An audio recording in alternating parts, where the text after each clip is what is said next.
if I talk to the clients, I bet you I would be able to schedule about 50 Yeah. instead of 100. I went to 124 last year. And how many So are you saying you're going to reject this year? 2,000. What's that? How many are you going to Over reject 2,000. this year? Over 2,000. That's crazy, man.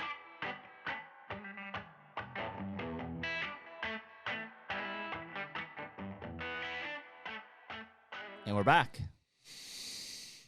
Another Hunter podcast. Number 14? 14. Cranking through them. I like to use it as a kind of a benchmark. Once we do 52 of these, that's a year. That's a full year of podcasts. That's kind of how I'm gauging it. Sneaking up on her. Mm-hmm. We got another guest this week. Yep. Not Weston. Well, Weston too. Weston's but going to join us too. Jeff Sturgis, mm-hmm. Whitetail Habitat Solutions.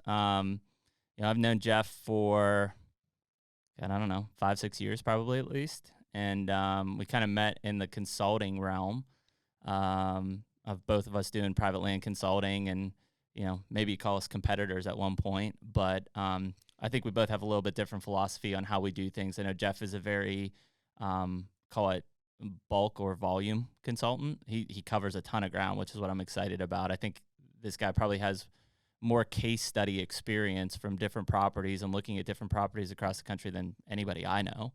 I'm curious how many total clients he's got right now. Dude, it's a ton. I mean, he's turning down doing like 30 in 20 days. In 20 days. Yeah. Yeah. So I mean, he must he's have just a couple hundred. Yeah, and I think and they're all smaller to moderate, properties. I don't know. Yeah, that's a good question for him. I don't know. Like, I know mine.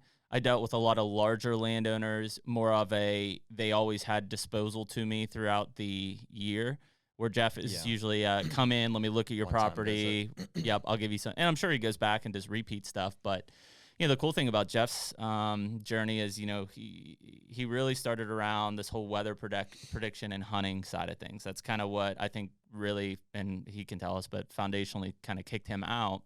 Who was that through? That was really his own technique of like, hey, listen, I've looked at these patterns, I've analyzed these patterns. Oh, I see. And these are the conditions that correlate with peak success. I didn't know that. And it's advanced now to, I think he's got a partnership with HuntWise, of which that kind of technology is built into. Did he partner like with an app early on? I don't think he did. I think if we ask him, it's probably spreadsheets and stuff.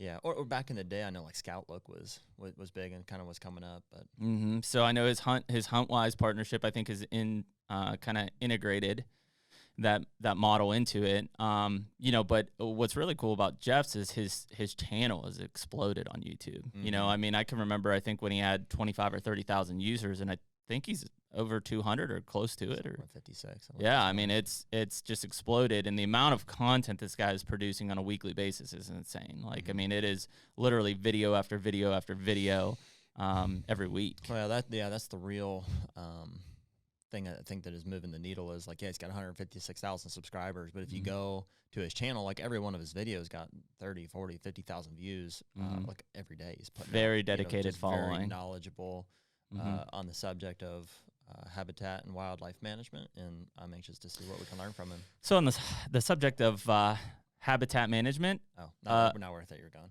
Oh, it is. Go for it. It is. Did you ever hear of the Badlands? What does that have to do with that? It has everything to do with it. We just got invited back, apparently, by the state of North Dakota via draw to come back and hunt mule deer with our bow. Dude, you know what? I'm working he'll see it at some point, so I don't want to give too much away, but I'm trying to work an angle here with the Mule Deer Foundation. Yeah, I sent Marshall. I sent Marshall our stuff. He's like, man, we should try to figure out how to do something together. I was like, I love that. We should try to figure out how to do something together. It's crazy, though. I mean, I would say it's a tough draw, and this is now back-to-back years that we've been drawn. It seems like 50-50? Yeah, 50-50. Yeah, so, I mean, I would assume 50-50 you put in as a group of two, pretty good chances, question mark? Yeah, I would assume carry the one. They probably just treat you like a single entity, so that group has a 50-50 chance of draw. I don't think it's like Kansas where individuals. Right. I don't know. Maybe doesn't matter. We're going back. Yeah, it doesn't matter. I guess we're going back, and we're bringing Colton with us this time. All right. So, opening weekend will be around Labor Day, so we got that to look forward to.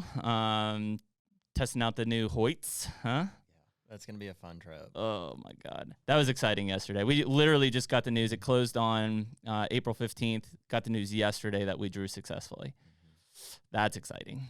How were you going to tie that back into habitat management? Speaking of habitat management. Yeah, it was just, I just wanted to Regardless introduce it. of habitat Regardless of management, anything, we're we're going going mule mule deer deer hunting hunting. in North Dakota. We're going mule deer hunting. Yes. Other than that, I didn't really care. Okay. So that's a big announcement from it, independent of this conversation. But you know, if anybody wants to go back in time, I think it was our first podcast that we talked about the 2020 adventure to North Dakota and our mule deer hunt. We both killed mule deer with our bows. So go back, check that one out. Audio is probably going to sound a little rough just because that was early in the days. We've made some upgrades. Yeah. We've made some upgrades, but pre-Corey hooking us up with some podcasts. It was so, but there was definitely some cool storylines around there. So excited to get back and hunt North Dakota. Build on some success too. I mean, dude, we stumbled into a great area. Mm-hmm. We did a lot of preparation, so I think our gear and all of that was kind of on point. But now we can step it up a little bit. I think we know that the caliber of deer are there to be able to do it. I think our goal is, we're looking for some mature buck. We're going to try to shoot some 4-year-olds. Yep, and get it on film. And get it on film and do all kind of new fun stuff. We might do some day trips in there, or not day trips, but into the canyon. Multi-day trip. That's the deal here. Is what I was telling you about this morning, Colton. Is like the spot that we're thinking is like where we need to spend some time is so far from the road that it's like, man, do you really want to hike in there every single day and make that happen, or just set up, pack some hammocks? There's no trees. We got cedars. Yeah, there's enough. I think, or whatever, a tent, a cave, whatever we figure out. Dude, there is that cave. I know. It would be pretty freaking cool to stay in that cave. There's a straight giant Native American style. That'd be pretty cool. Caving for mule deer. Do a little time lapse shooting up through. There's like a huge hole in it. You remember that thing? Yeah, it's epic. Yeah, it's real. We'll check it out in the first couple of days. Going back. May find an arrowhead in there. And we're back. Yeah, that'll be fun. Yeah. But on to this week. So, I think from Jeff's perspective and hearing kind of his experience and his journey, and even comparing it to what we talked about with Bill, we'll be really interested because they have very different techniques, very hunt-oriented, entertaining-oriented from a Bill standpoint, very educational, informational from a Jeff Sturgis standpoint. So we'll dive into that a little bit. Do you know what I'm curious to hear from Jeff on is, because he's so like data driven and procedural. Like he's like, this is what works. This is the process that works. And I agree with, probably 85% of what he's saying. But I also know that there's a huge element of luck that goes into deer hunting. Probably more than all of us like to admit, especially me as a 80%. Yeah, so I'm interested to hear what his opinion on is. Like, if you do all this stuff, what is the percentage? And he had a hell of a year this year. That's what I'm excited to get into on his new farm in Minnesota. We just talked to him a little bit about some big news he released too. So yeah, well, and we can kind of relate to picking up some new pieces of ground. Ours is in a lease, and I think he's looking at buying at least one new track that butts up to his place here. So we'll be interested to hear. Want to bring him in? Yeah. Bring him in. And Weston. And we're live. We're live. Thanks. Hey, could you guys talk when we were off there? Oh yeah. We were talking well, that's good. So you weren't alone at least. And Jeff's well, like, I don't know if it was good, but yeah, Jeff's like, hey guys, I'm gonna head out Get right this now. freaking guy away from me. Yeah, I thought the podcast was over. Oh, it's already yeah. Me and Weston just did it. So Weston breaks out a list. He's like, Jeff, I just have a few questions for you here. We might have recorded that conversation. It is recording. I don't know. Maybe. Very possible. Very cool. Well, Jeff, we appreciate having you on. Weston, you're kind of a regular. So oh, Weston, we appreciate you as well. Yeah. It's not that we don't, but you're a regular. I'm not considered a guest, a special guest at least, right? Well, we mentioned that last podcast. Yes. So Jeff, I guess I know you're a very mobile guy, but you're on the home farm right now, right? Yes. Yep. Very cool, man. And so we talked, I guess when we set this up, a couple weeks ago, you were on was it your Michigan binge? Yes. Yeah. I had my normal monthly trip is 10 clients in 11 days. And then we ended up going to Kentucky. Diane flew into Detroit. Mom picked her up, and then I picked her up on the way down to Kentucky. We got a couple days of turkey hunting in, and then got back to shoot 14 videos in 2 days. So now I'm free. And you said, we were talking here just before the podcast, you mentioned that turkey you killed there in Kentucky was your first one? Yes, it was. Yeah. That's I've called a awesome. lot in, And Dylan makes fun of me. Dylan's he's a turkey extraordinaire, caller, everything. And so when I told him I called it in by myself, he just said, I don't believe it. Yeah. That's basically what he said. Yeah. With a little laughy face. I've called in front of him. I suck. Well, yeah, you're But preaching it to the worked. choir at this point. Like, listen, at the end of the day, most of us are just deer hunters, and we somewhat turkey hunt because we're bored. So I am curious, having killed your first turkey, what are your thoughts at this point on turkey hunting? Is it fun? Is it something you would do fun. again? Even with Diane, I took her out about 9 years ago, and it was the last day of Wisconsin. It was a impromptu. Let's just go buy a tag. And I took her out, called in some hens, and she didn't know if she could shoot an animal at that point. And she had the safety off and she was shaking. And she said, like, I'm so excited. I could feel her right next to me. We were sitting against a tree. And I was just whispering, don't shoot, because it weren't Tom's. And from that time on, it was 4 years later, she shot her first deer with a crossbow. And that was another thing. Without the crossbow, she wouldn't have been bow hunting today, probably, or maybe even deer Right. hunting. Mm-hmm. That was kind of an impromptu thing. She went out, she shot a doe and made a good shot. And then, boy, now she's sat, I think in the last 3 years, she's probably sat 150 times. She's killed 3 bucks, a couple more does. She has her own deer rifle, her own deer shotgun, her own turkey shotgun, her own pistol. It's just own muzzleloader. So she's but yeah, that's the turkey, calling him in. I've called him in for the boys and everything, but for myself, watching him come in and being able to shoot them, and it was just awesome. It was fun. I love it. It just gets into the deer stuff. The deer stuff's a priority, but if I have time this time of year, Dylan and I are going to go in a couple of weeks here in Minnesota. So I look forward to it. Man. Yeah, it was a cool, I turkey hunted unsuccessfully, of course, this weekend, but it was kind of neat in Kentucky because it was a lot colder in the mornings than it usually is at that time of year. But I know, so I had some good encounters on Saturday, but Sunday morning, it was beautiful. Like the weather was perfect. I hiked up on this big knob and I just had birds thundering around me the entire morning. Like it was one of those mornings that, is just picture spring perfect. Like, even though I didn't kill anything, like that's probably the reason I turkey hunt, is just to experience that kind of stuff. And then I start scouting for deer and I'm like, oh, this is a major trail. Here's an old scrape. These are buck beds. Okay. This property is pretty treacherous that he was hunting too. So he's jumping up, from bench to bench, basically trying to figure out where these birds are at. And the last time we were out there, Jeremy and I flipped the Polaris Ranger. Oh my gosh! Well, it was actually the first time we were ever on that property, and we went up with some chainsaws and we were just clearing out the road system that's on the property. And Jeremy's known to be a little squirrely behind the wheel as it is. But well, I mean, we were driving this road and it just like fell off. Like there was a washout or something, and we pulled our front driver's side tire down into it. And before we knew it, I was on top of him and Jeremy's legs like caught underneath of it. And yeah, it was. Oh man, that's good. You guys are okay. I worry about that out here with all these hills. We have a Ranger with tracks on it, and we got the tracks specifically because it's so hilly around here. We can't get down in the draw without the tracks at times. That's a good point. I mean, do you have a winch on that? Yeah, we do. Machine? Yeah, that's what saved us. Is we were so far back there. Had we not had that winch, I'm not quite sure what we would have done. But what we did is I wrapped it out and around the frame and over to the side and wrapped it around a tree, and then basically used the winch to just pull the thing back up onto its. Yep, and neutral it down over the hill. So how long did it take, or how many years with your Ranger before you just gave up and said, I don't care if it gets smashed up?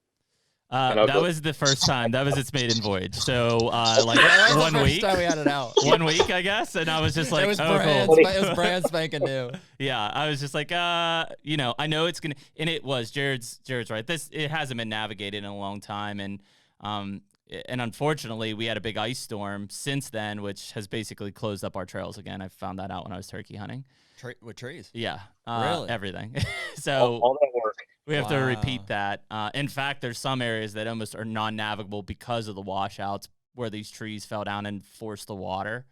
That's a whole different podcast. But yeah, I mean, at the end of the day, it's so different than just driving around farmland and things like that. When you get up into these hills and stuff and these washouts and these old logging roads and stuff, it is dangerous, and we were fortunate because literally we just kind of laid it on its side almost in slow motion.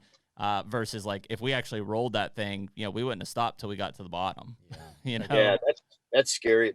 my fear is we have some that are so steep, I worry about flipping back. Yeah. Like literally. Isn't that crazy? But this is a washout. I don't know if you guys can see this very well. Yep. Yep. Oh, we can. yeah. Here, That's- hold it a little closer, Jeff. Yeah. That's like Kentucky washouts. Wow. Yeah, Yeah, that's that's crazy. So it's crazy. Like our Kubota, I love my Kubota. It's got a cab on it and the heat and air conditioning and all that, but it's just a little more tippy, and then the wheelbase is a little smaller. So then, like on that particular trail that happens to be on the new property, I need to get a dozer in there before we take the Kubota down there. Yep. It's easy to put those tracks on either side and go across the rut, but the regular wheeled vehicles, that's why I've been hesitant to put the wheels back on this right now. So Yeah. I'll put them on pretty soon. We saw my dad crop leases a lot of our farm to just some local farmers, and they've got a giant. It's a John Deere. They got a big tractor, and it's got tracks on it. Yeah, I mean, it's something to have to deal with. I mean, even from a food plot perspective, and Jeff, I know you see a ton of properties like, and I'm a little gun shy on it because I've rolled a tractor, on Man, that's tractor good. and a Ranger. Listen, I mean, when you do it enough, you're gonna set yourself up for Have some you ever failure. been in a serious vehicle accident? No, I actually haven't. Okay, well, Yeah. See? Yeah, knock on wood. Now I'm pretty good. Don't let Jeremy drive your machines. Yeah, there you go. Right? I just drive my own and beat them up. But like it, there's definitely some places that I know if I'm going in with my tractor to plant, like, I'm almost hesitant, and in some cases I just say no, like it's not worth it because I mean, it's tough to, especially those tractors, man. Those things roll and are very tippy quick. That's we've had several people die around here, and I hear of stories all the time. I have a friend's grandfather, he rolled it and killed himself, and then they still kept the tractor for 30 years. But that's pretty big down, around here in Wisconsin and Minnesota, around the Mississippi, these bluffs. Just wow. a lot of people there's a lot of accidents you hear, and it's not good. No, So I mean, you're fortunate. I know, that's what I hear, and does it seem like what does the seatbelt help with a tractor accident? So what happens? Because are people falling out and getting crushed? Well, yeah. So typically, if you don't have the roll bar, right? If you have a roll bar up, you should be wearing your seatbelt because you're trusting that the roll bar is going to protect you. But like a lot of these older tractors, and typically even in these newer ones, people just keep the roll bar folded down.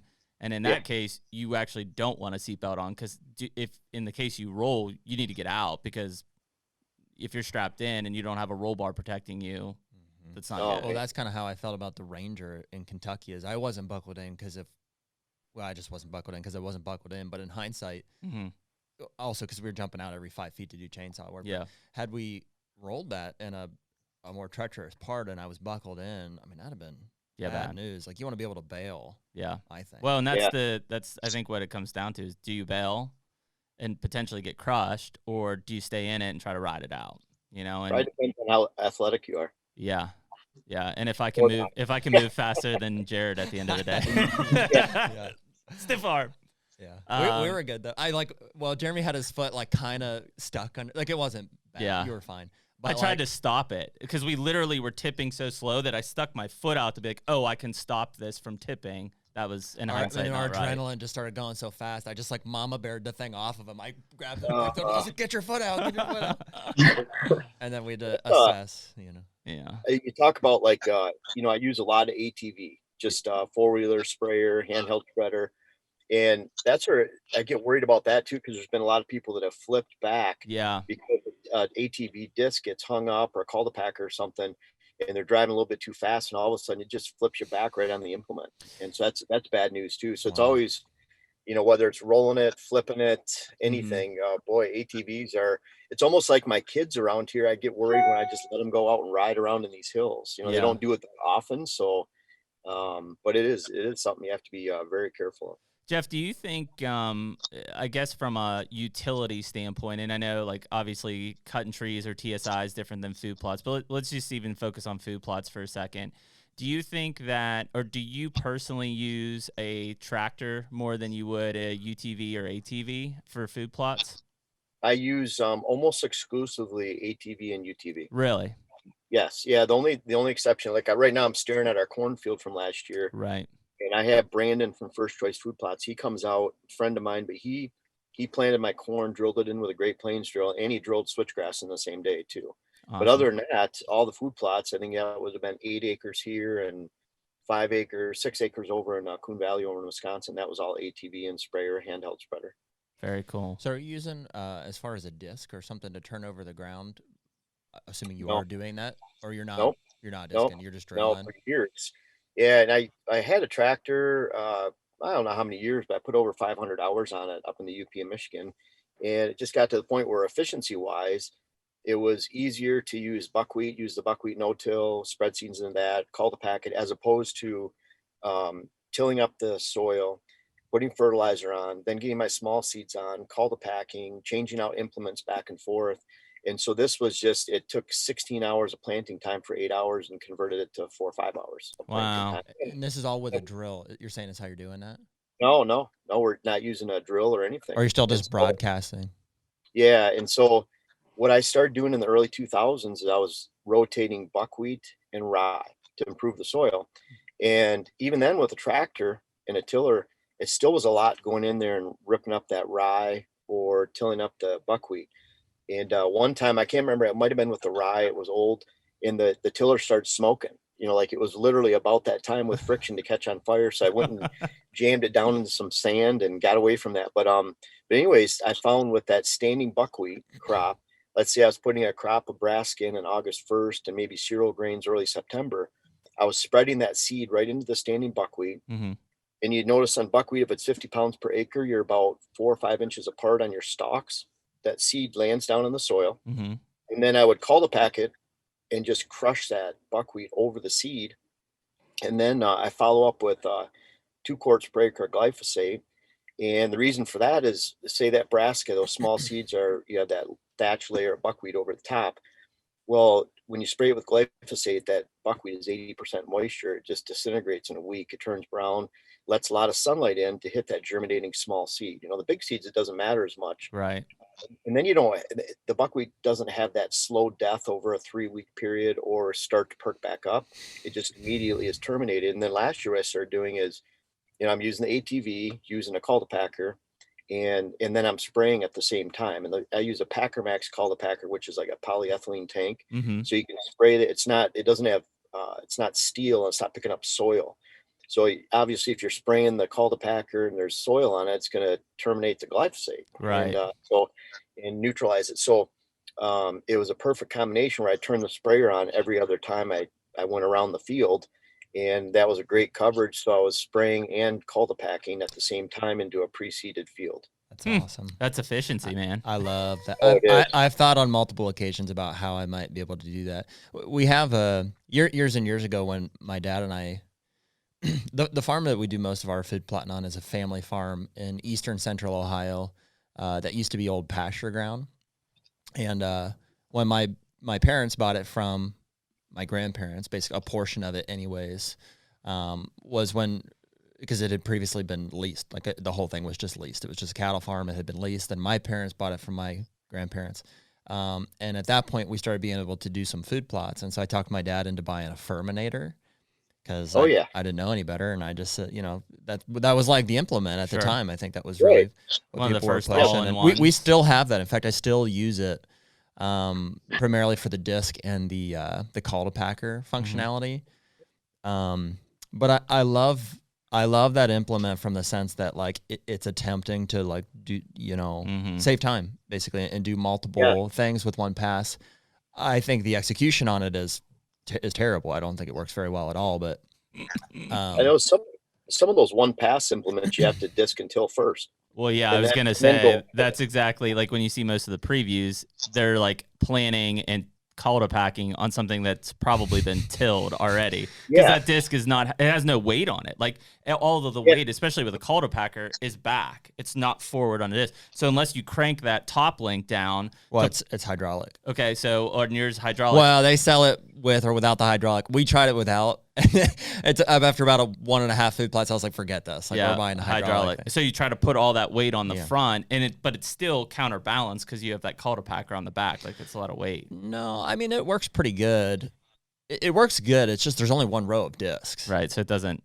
Here's my issues with the Ferminator. There's only one row of discs, so rarely can you get the job done with one pass? Mm-hmm. Right. Also, the seeder you have to see this doesn't come standard with this agitator. So like the seed just falls onto a flat surface, and there's like holes at the bottom of the basket, whatever it is, and the seed just never finds its way into it unless it's completely full. Yeah, and then it's funneling it in. So I don't use it to seed anymore. Basically, and so, Jeff, this is where we're hoping to just learn what we're doing wrong here, because I know you do a lot more of this than we do. Is basically most of my food plots are getting sprayed 2-3 weeks prior, disked with a ferminator, probably 2 passes, depending on what it is, and then either seeded or cul-de-packed and then seeded and then cul-de-packed again. And then we use DuraGrow, obviously, as the treatment. Yeah. And that's where I was looking up this clip while you guys are talking. I wasn't just like surfing the web or anything. Yeah. I don't know if you guys can see this, if that looks okay. Like that. Yeah. Got it. So that's the last row of buckwheat in that field. Yep. And you can see crushing it's already been seeded. And then you can see that spraying and then the cultipacker at the same time. And so that seed is under there. It helps hold moisture against the ground. It conserves your topsoil. It doesn't expose your soil to erosion. So there's a lot of reasons for doing that. And then, I'm using a lot of tillage radish, rye, and so you're putting a lot back into the soil too. And especially with that tillage radish, I usually cut my Brassica blend in half. So if it's 6 pounds on the bag per acre, I'm cutting it to 3. And then I'm replacing that half acre that you lose with 7 to 8 pounds of tillage radish. So then you're avoiding compaction, getting that aeration. You're putting nitrogen into the soil back for the following spring with that rotting husk under the soil. And so you can complete these rotations over and over again. And even in my Brassica, I'm only planting on half the field and then I'm rotating. Sure. So, and then with that follow-up spraying too at the same time, then any of those little broadleafs that are under the buckwheat, you're getting a good kill in there at that time too. So you're really maintaining your weeds. A lot of times there's a lot of times where I've sprayed 3 times. I'd spray early May, mid-June, end of July. And then I'm just throwing my Brassica seed on the soil. And then 5-6 weeks later, I'm throwing my rye and maybe wheat and the oats on the soil. And you can get a great food plot, and then you can keep rotating it, but you're spraying 3 times and you're not building the soil at all, really. Right. And so the buckwheat helps improve the soil. It's a great smother crop for weeds. And so then you never have to till. It's and so a lot of times I'm working with clients that they're thinking about buying an expensive tractor and really, and they're looking at, this is a 2-3 year plan where they can just use their ATV, get started right now. And everyone has to buy a tractor someday.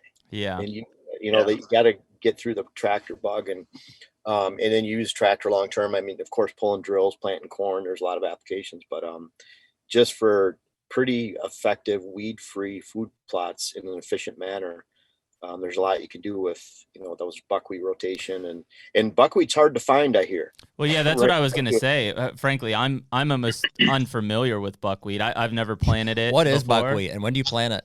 Yeah, there you go. Give us some basics there, Jeff. Well, with buckwheat, it's a small brown seed. It almost looks like a small beech nut husk type seed. It's a little bit triangular, dark. It really sticks out on light soil. And the thing about buckwheat, it's stalky, holds a lot of moisture. It's actually it's fairly drought proof too. But what it does is it's pH tolerant, poor soil tolerant. So it's a great rotation crop for building soil. One thing you have to really be careful with buckwheat is there's a lot of people going out right now and planting it. And in the UP, I've had a few failures, but if you get just a small amount of frost, it kills it. Really? So you really have to, most areas, north half of the country, upper Midwest, you're looking at that Memorial Day time. But if you see a chance of low 30s in the forecast, you better not plant it because it'll pop up pretty quick. You can throw it on bare soil, get a little bit of rain, it'll germinate easily. But I lost a buckwheat crop on July 4th, right around that time in the UP of Michigan because we had snow and freeze. That's insane. So it just in July. That's crazy, man. So with buckwheat, we were talking before you guys jumped on, Jeremy, about a lot of guys calling in on the DuraGrow side, planting buckwheat, but a lot of people, including myself, looking at buckwheat as an option for a newer food plot. But a lot of people are trying to decide between more of the forage bean and pea side versus the buckwheat side. So I didn't know if you could clarify, like on the nutrition side, protein side for that summer. I guess that's where I was going to go from an attraction and a nutrition side, Jeff.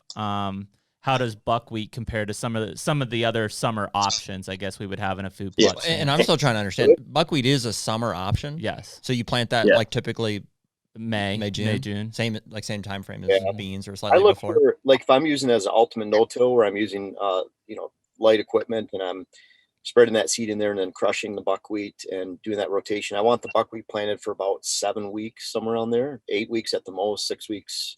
So you're timing your buckwheat planting with when you'd plant your cool season. So almost backdating from, if I'm planting April or August 1st, then I'm coming back to June 1st of when I'd want my buckwheat in.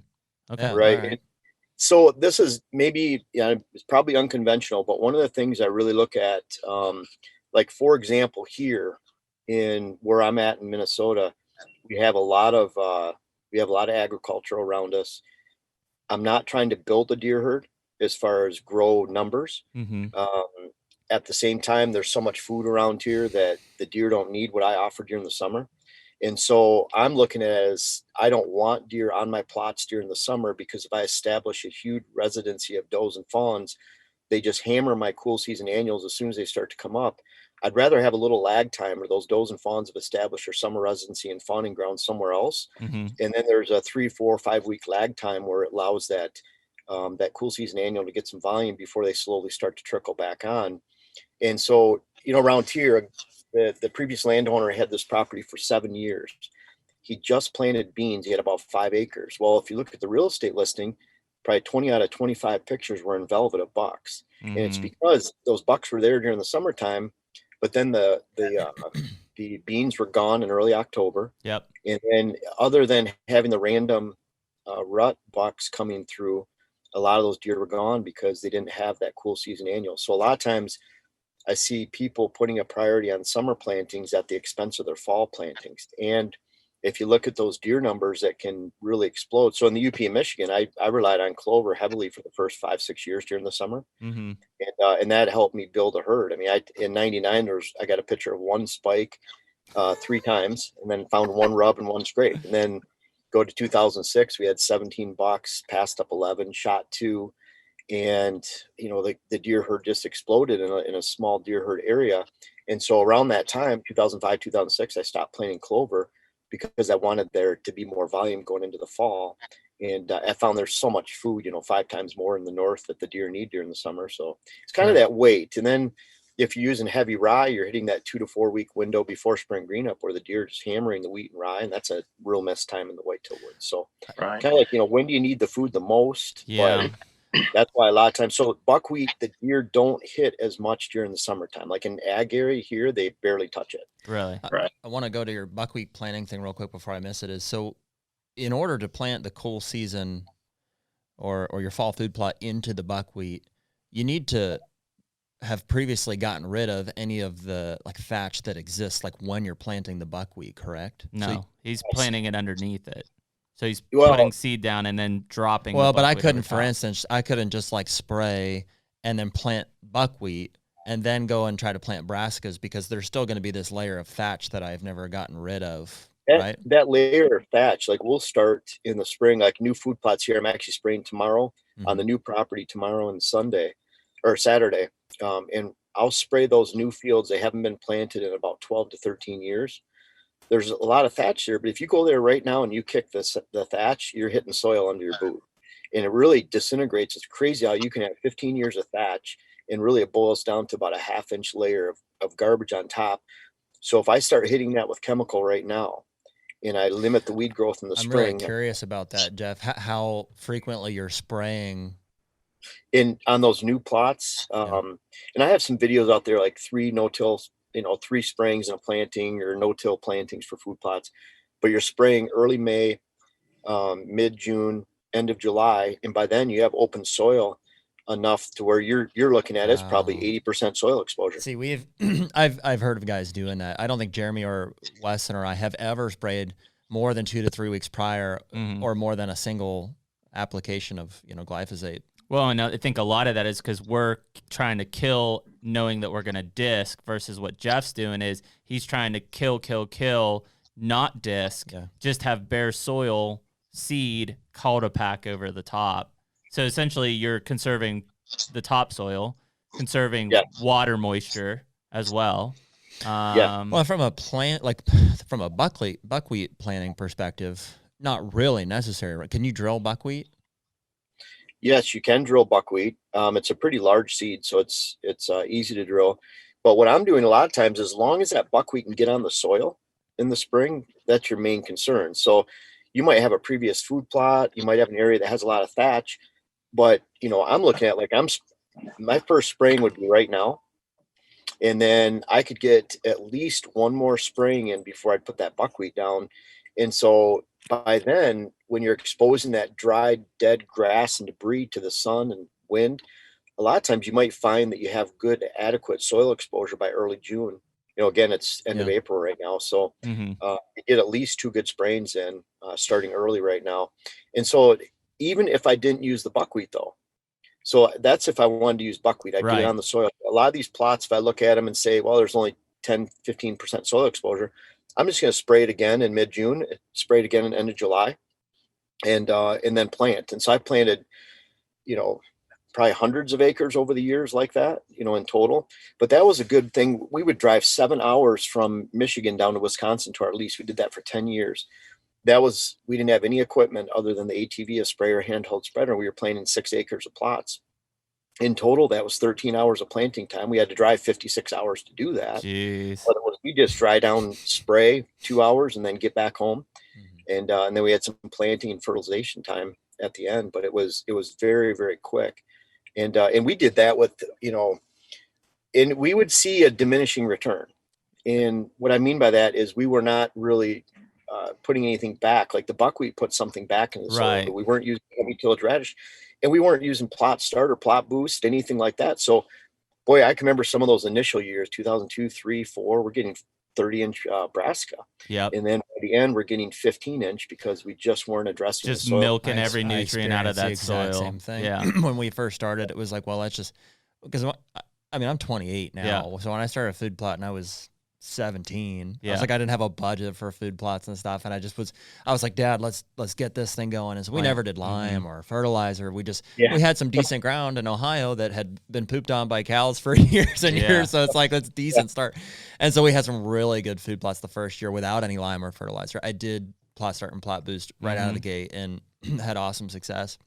But since then, it's just gotten worse and worse and worse until we started to do some of those, investing back in the soil. Yeah, and rotational type thing. Well, I guess what I'm curious about, Jeff, is so per what you said, right? Every situation's different. Where I'm at in southwestern PA and even in my property in Kentucky, like there's no ag anywhere, right? I've got nothing close to me. So I have been relying on a lot of those perennial type plantings, whether it's clover, alfalfa, chicory, etc. And I would love to put in summer annuals just from a volume standpoint for biomass, right? The problem is because there's no ag anywhere, the deer herd that exists in the fall is the same deer herd that exists in the summer, and it's heavy, right? I don't need more deer necessarily as much as I'd like to just provide an kind of a supplemental nutritional opportunity to those deer in the form of some sort of summer annual planting. And so I guess my curiosity out of a buckwheat especially is if I went into these areas that are primarily, wildlife openings within big timber settings, and I planted buckwheat on a couple acre area, are those deer going to hammer that? I believe they will. And so it's, if you have low deer numbers, like I did in the UP of Michigan, right, and a lot of timber. I mean, it was national forest around us. There was and nearest ag was 20 miles away. We had no mass crop, no clear cuts, anything like that. And so they would hit it marginally during the summertime with moderate deer numbers to low deer numbers. But if you get moderate to above average deer numbers and wooded settings like that, they'll hit the buckwheat pretty hard. And then you run that balance. So like the lowest hole in the bucket is hunting season, where I want to build that herd, build a great hunt. Yep. So sometimes you can put summer annuals in at the expense of your ability to create a quality herd and hunt during the fall, because you get so many deer on those plots during the summertime that you don't get enough volume on your food plots going into the fall because they're right there waiting like an army to attack it. And so by not having food during the summertime is a little unconventional, but to me, I find it spreads out the doe family groups that are fawning more in a random pattern all over the property. Mm-hmm. And then what you find too is that if you have really good fall cover, high stem count cover that bucks crave, then that's exactly what does crave for fawning grounds too. Right. And so you already have great cover. So if you add summer food, you're going to have summer does and fawns. And I call it a doe factory, and it's very real. But so then you look at, okay, what's better? Can I get more volume in the fall by not planting in the summer? And if you do that, does that help you create a herd hunt? And I look at it like, I always went back to John Azoga, deer research biologist up in Munising. Yep, know him very well. I think he's got over 100 peer-reviewed articles or something like that. He was a machine for it, man. He was a machine. He's incredible. Mm-hmm. But he would talk about, he questioned whether the summer annuals were doing more or less than than having a heavy amount of food during the fall before the deer went to the yards, and then having that rye crop for 2 to 4 weeks when they returned from the deer yards. He said he thought that time frame was more critical to the deer herd up there, that 50% of the fawns dying in average winter. That's 50,000 fawns in the UP. Yep. As opposed to the summer food where they had an overabundance of summer food. Right. So I'm still That's kind of what I wanted to kind of clarify, because I was discussing with you, you have a lot of calls coming in from deer grow questioning this, but like, especially guys, not maybe in Jeremy's case with Kentucky, but wanting to put those beans in there for not only the food, but like that velvet, right? Especially if it's early season. Yeah. Early opener. But, double cropping that standing grain. A lot of guys are wanting to do that, have a standing grain, and then just go in and overseed your 200 pounds of rye. I think I have the same question, Weston. We're asking it a little different way, but like, is the primary advantage of buckwheat over soybeans that it's able to be planted into? Yes. That's the primary advantage. It's more of a complete smother crop too, right, where it completely shades out weeds down below. So it really helps it's with Roundup Ready soybeans, you can spray and take care of the weeds that way too. Sure. But it does give you that really good, so it's an exceptional thatch layer that lays over that seed and conserves moisture. So you can plant larger seeds. So that's where I plant 100 pounds of peas per acre, 50 pounds of soybeans. You can spread it right into it. Where if I just use the conventional no-till 3 sprayings and a planting, there's no thatch. It's almost like that thatch layer acts like a 1/4 inch of soil over the seed. So that allows someone with light equipment to know, without a no-till drill or planting equipment, they can actually incorporate those large seeds into their planting. How does the attractiveness of buckwheat relate to soybeans, like in the month of October, like early October? So October, you're terminating that buckwheat at the timing of your fall annual, which would be either August 1st. So it's gone at that point. Mm-hmm. But buckwheat is not a very good attraction during the fall, because as soon as it hits that first frost, it's completely done. And then at the same time, when it gets into August, September, even when it hasn't had that frost, it's entering that, it's almost dead. It's approaching its life. So it doesn't have a lot of moisture in it, but once the leaves turn brown and die, there's no attraction at all. That's interesting. Yeah. See, I was going to say, Jeff, what are, in your opinion, I guess, what are the deer seeking, like in the case that they actually want to consume it because there is no other ag crop or something, are they seeking it out because there's a high moisture content, thus like in the summer, it's deer are not necessarily always drinking, right? They're getting a lot of their water source from the plants they're consuming. Is there also like a protein or a preference in the nutrient packedness of a buckwheat that's kind of drawing them there as a selective forage nature? I think it's the only thing, a lot of times where people are planting those summer buckwheat rotations, it's the only green forage available to them. And it's at high volume. And so if you had beans side by side, I would suspect they'd lightly browse on the buckwheat and hammer the beans. Gotcha. So there's a big difference in preference, and that's where it shines too. Like around here, I can put a standing buckwheat crop in all my food plots that I want to plant into, and I don't have to worry about deer hammering it during the summertime. In fact, they'll barely touch it. Barely touch it. Yeah, and see, that's an interesting, because like I relate it to almost in the South. You know, guys would plant iron clay cowpeas, right? And those things would get hammered in the summer to literally you walk into a field of stems. That's all that was left, right? Yes. And then you would go in usually in September, October, and you'd put some sort of, you know, rye grain or some sort of grain, wheat, whatever it was, over top, and that would be your fall annual.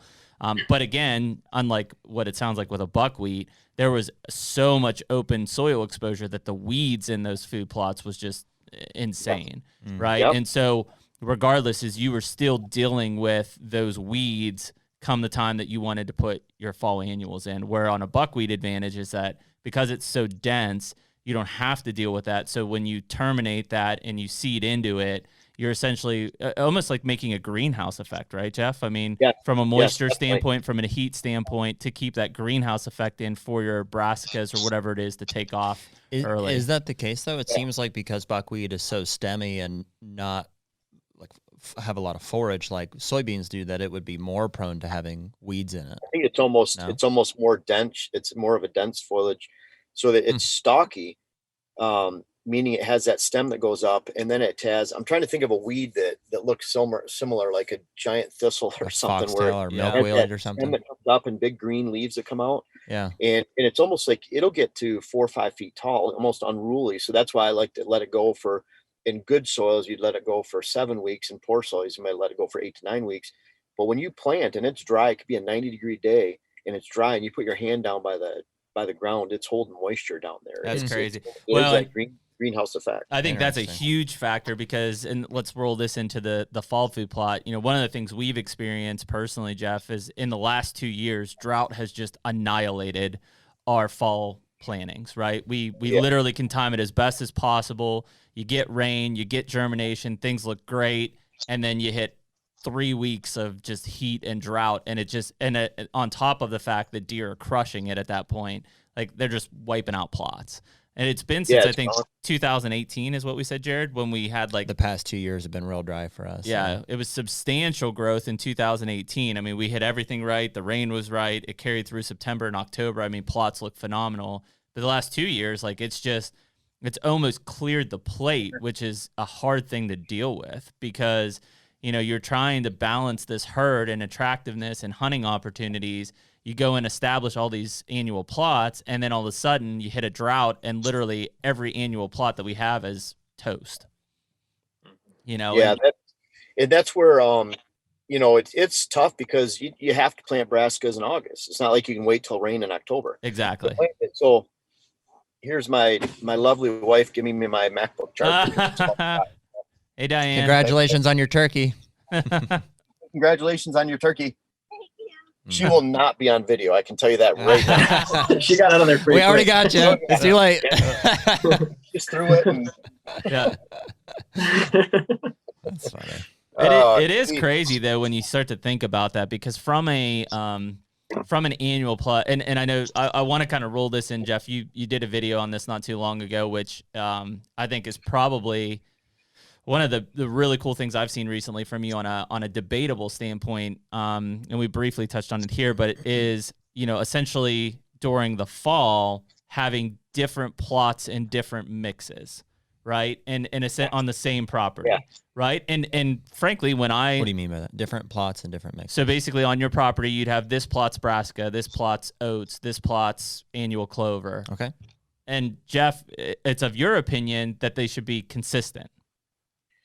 Very much so. And that's meaning all the same. Why I feel like we've had so much success with our hunting in Wisconsin, Minnesota, the UP, because what it does is it spreads out your deer herd. So say, for example, let's say you have clover peaking in September and it's very, very attractive. And then you have corn somewhere else, maybe you have brassica somewhere else, something that's going to be more for November, something that's going to be more for December. And here, just a second. I see. I think that makes a lot of sense. Yeah. So what happens is you spread out your deer herd, and if they're all confining and they're all attracting to one food plot, then you have bedding areas that aren't being used. You have stand locations that aren't in use. You have travel quarters, water holes, mock scrapes, because the deer are all attracted to one portion of the property. So you could have 100 acres and deer are really only utilizing 30 of it because they want to stay in that window of that attraction. Well, when you do that, you can't fit as many deer into that area, and it becomes a high stress situation where there's a lot of infighting and territorial stress between does and doe family groups and dominant doe subordinates. So then I find that you have deer leave. They don't want to be in that stressful situation. So if does and fawns are not happy and you're not holding as many does and fawns, then what about your mature bucks? So all these mature bucks that might use XYZ bedding area, well, those bedding areas are now vacant because everything's stressed over to the one side. So if you put those same mixes in all your food plots, then you establish doe family group residency around each one of those food plots, and it stays consistent. You want it to be as boringly low stress consistent the entire hunting season. And for that, then you establish all these micro movements of mature bucks that relate to that boring movement. Sure, the bucks might establish 95% of their home range after dark, but those doe family groups just go, they bed tight to those. Mm-hmm. You make sure you have bedding areas next to those food sources, and then that'll allow those bucks to align in. And what we find a lot of times, you shoot one buck out of that alignment in one certain situation, you'll find another buck move in late October, November, because they love that food. They love the low stress. The does are there. They have this location over here. And so to me, it's critical that each one of your food plots is planted the same. And it might be that your hunting plots, because they need to tolerate a much higher level of browse pressure. Sure. It might be that you're layering rye so that you're trying to develop a really thick thatch base going into the hunting season. So it's more like a sod base of rye, or maybe you're using clover on each one of your hunting plots, but you're keeping your hunting plots consistent. That doesn't necessarily, they're going to be as big as or the same as a holding plot. Mm-hmm. And, but then you're keeping a uniform planting across your entire landscape from hunting or holding plots. I like that. I think that, like, in the traditional sense, people are planning those different things to time differently, like with their cell cameras, and like rotating their hunting pressure with different stands as well. Mm-hmm. And I think that I like that reverse on that with doe groups. And well, would it be fair to say it seems, Jeff, like a more of a classical like food plot approach has been for people to want to try to plant food plots to hold deer like year round. They're like, well, I need clover for the spring and I need brassicas for the late season. And I didn't want to go back to that. Whereas it sounds like your strategy, Jeff, is more like, well, listen, I'm not worried about holding deer year round. I want them here during the hunting season, and I want them to feel less stressed during that time. Therefore, I'm planting a more consistent. Yeah, maybe to add to that point, like, what if you have these guys that have like great summer bucks in velvet because they have been planting that summer food, and then they can't hold them in the fall, like their fall range goes off the property? What would you say for those guys that are like, I have a 180 in velvet, and then he's gone. So what should I do differently? There's always exceptions to all of this, of course. That's what's fun about it.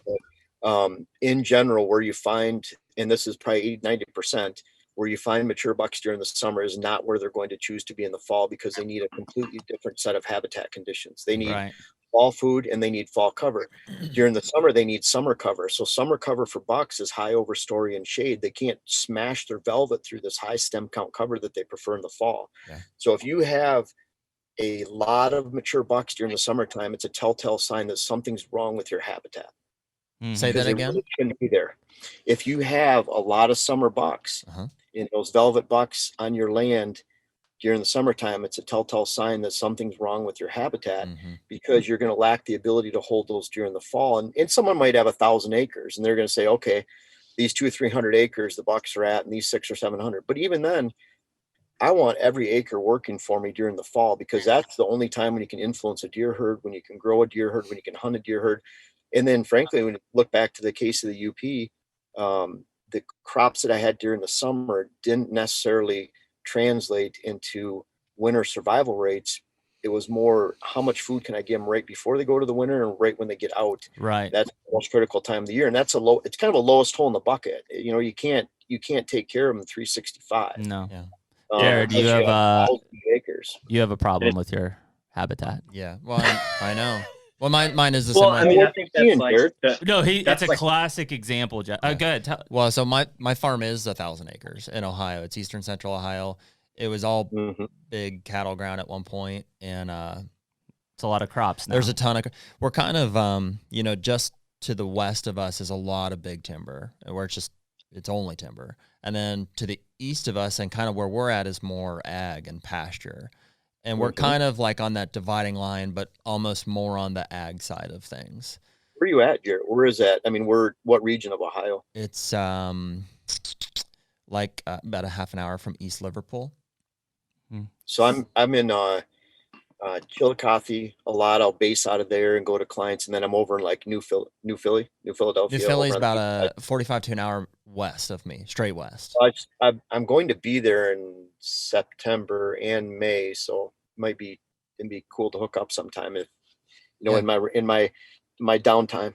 Yeah, we would love that. Well, and Jeremy and I have got a lease over there too that I know we'd like your input on as well. So that'd be some perfect timing to get some kind of on the side here. I'll be there. I'll be in the area in here in about 2 weeks, and then also in September we have a 10 client trip then, and I have a day off in between. So well, if you feel like killing a turkey hunt, if you feel like killing another turkey, let's go kill one in Ohio. I think that September would probably be a good time to hook up, just because on my day off I'm going to Eau Claire, Wisconsin. For the first 5 clients, I have a day off on Sunday, and then I drive 11 hours down to let's go with September.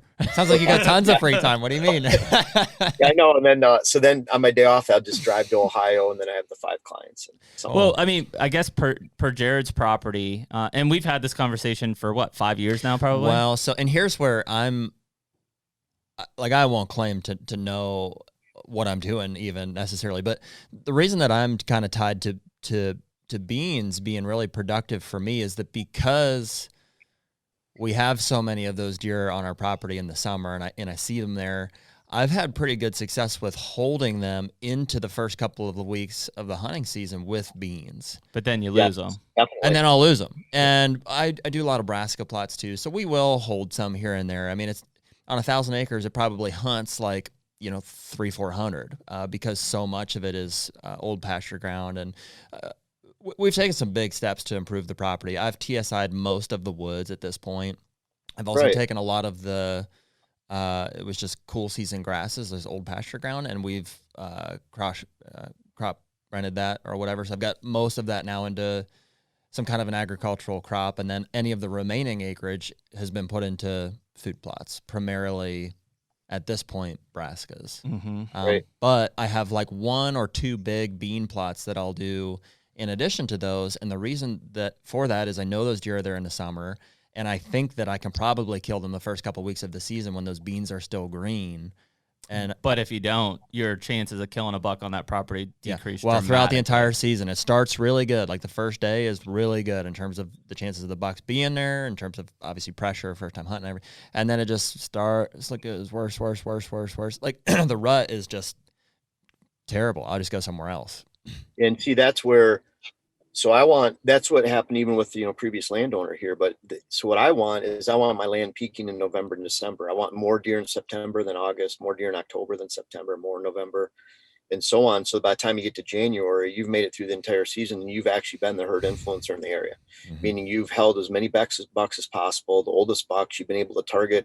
I want it to be greedy. I like over a 10-year period, I want to see you shoot 80% of the target bucks in the entire area, and not have to rely on just those first 2 weeks of the season. But it's not just that. I love to hunt, I want to shoot big bucks, but I want to be able to build that for the future. And so then I find if you're saying, and I'm not saying beans wouldn't be a part of the picture, but I focus here on, I look at like a food plot triangle where you have your green base. You want to have enough diversity in greens that would last the entire hunting season, and enough attraction. And so when you say that, those are primarily brassicas and like the radishes you were talking about? I plant a lot of, so on some properties, they don't hit the brassicas as well. So then I'm focusing on late planted. Like I'll plant a lot of late planted, August 1st beans and peas. Okay. And light oats. And then I'll top dress that with 200 pounds of winter rye or wheat 5 to 6 weeks later. See, I have gotten into some of the oats. So primarily as like a saving grace to any of the brassicas that get droughted out, I'll go in and hit those with oats, has been my strategy. Right. Or you just put 200 pounds of winter rye, like in your case, down mid-September and enjoy the season. Okay. That's where I kind of look at, like around here, we have our green base. It'll be about 8 acres of greens. And I'm not counting the new property. I'd have to think for a second there, but we'll have 8 acres of greens, and then we'll have 4.5 acres of corn. And that corn we're spreading out into 4 major food plots, and that's spread out across the entire property. And so that way we have, the corn is excellent, especially right next to the greens, because they'll start hitting the corn in November, which is just perfect timing for us for deer and being able to hold deer. And and so that's kind of where it's a little bit different, because you have that thought of taking care of the deer during the summertime. But again, if it's at the expense of fall and your ability to mold and create that quality herd, it's just, it is a different way. Well, I do think one thing that we haven't done enough of, but that might help my situation, is that because we are now crop leasing a lot of that old open pasture ground, we should be able to pay that farmer to leave some standing corn or beans in some areas. And so I may be able to offset that with some more strategy. It still seems odd in that, and I look at it not just from a hunting standpoint, but one of the frustrating things I know that you've experienced, your dad experiences too, but is that like you guys will have some tremendous 2 and 3 year old bucks that frankly get killed because they will not stay on the. And I mean, you're not going to keep the deer on the property. I get that, but you don't even have a chance. You're not even in the game to try to protect that animal. And I guess that's where I'm looking at it from his perspective, Jeff, is like, what could be done different? Frankly, I look at my position and what I have in some of my plots. Like, I probably will go more heavy, like rye grain or something, just because from a bow hunting perspective, I plant a lot of Brassicas and they get hammered, but it literally isn't until the 2nd or 3rd week of November, meaning the first 6 weeks of the season, I'm not seeing shit. They're just not, they don't care, right? They have acorns. They don't care. There's no greens. Like, they're not attracted by that green source. My Brassica looks amazing. They're not touching it in Pennsylvania and Kentucky. Whereas if I probably planted rye grain out of the gate, I would assume those first 6 weeks are probably some of the better opportunities. They love the young rye, especially. But kind of imagine, that's why I'm planning, like if I have Brassica on the side, on half the plot. And even then, if you want to sweeten the Brassica, you can add 50 pounds of beans or 50 pounds of peas, 25 pounds of beans into that mix. It sweetens up the Brassica. Around here, we couldn't use any plot sweeteners for the Brassica because they're gonna destroy the Brassica then. And then by having the beans and peas planted on the other side at the same time you're planting the Brassica, they'll pressure the beans and peas. They'll eat. That's like a young candy crop. And then about the time they're eating those down pretty good, you're adding 200 pounds of winter rye 5 weeks later over the top of it. What you're trying to do is, that's the candy crop. You're trying to establish that mid-August, end of August timing. They're hitting it heavy through September. And then you're reinforcing it with the rye. So you're allowing the Brassica to maintain volume and grow that volume. And then you're offering something for the entire year, because you can get a December warm up into the 50s and you get that rye stands up and puts on growth, during that time where nothing else. That's awesome.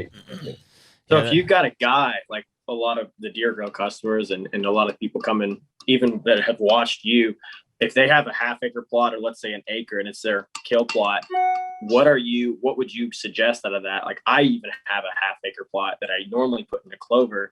And then, a couple of years back, I started watching your 200 pounds of rye. I ended up planting that.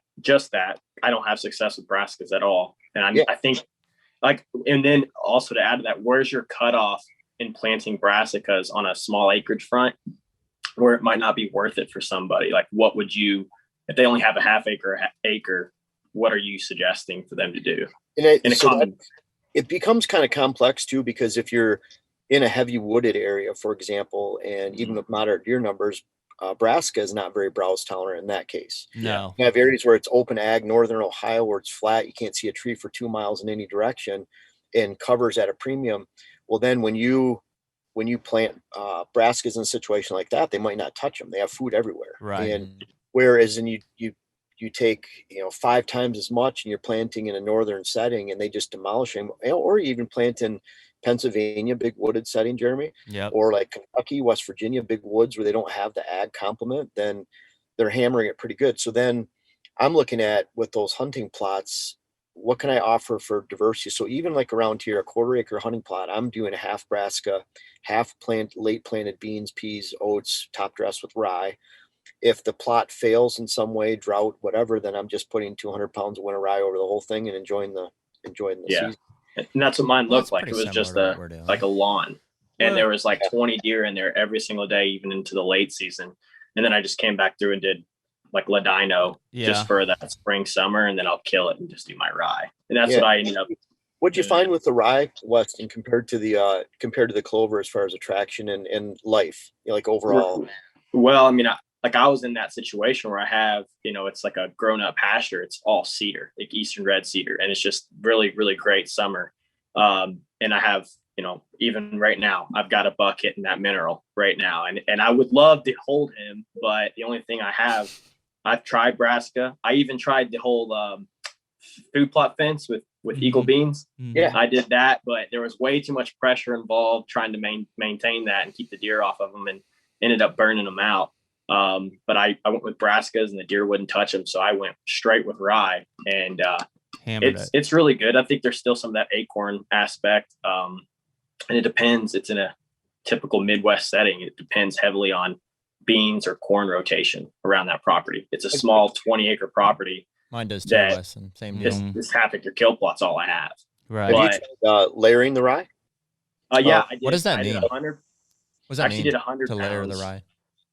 So coming from that background of the UP and a lot of poor soil, like most of my pH was between say 4.7 and 5.1 to begin with, 65 tons of lime, all 50-pound bags. I do want to talk about the lime too. Before we end this conversation, I need some advice. Yeah. Sorry. That, really bad soils, very poor nutrients. And, the parts per million were hardly any to begin with. So in that case, I'd get some brassica growth, but it was with those rotations of buckwheat, rye, putting nutrients back in the soil. But the problem was they couldn't stand up to grazing. And so as the number of deer increased, what worked really well, and a lot of clients, even Jeremy, like in a case where you're at with moderate deer numbers and in big woods, what I would start doing is, let's say your optimum rye date to plant would be September 1st, right, for normal planting.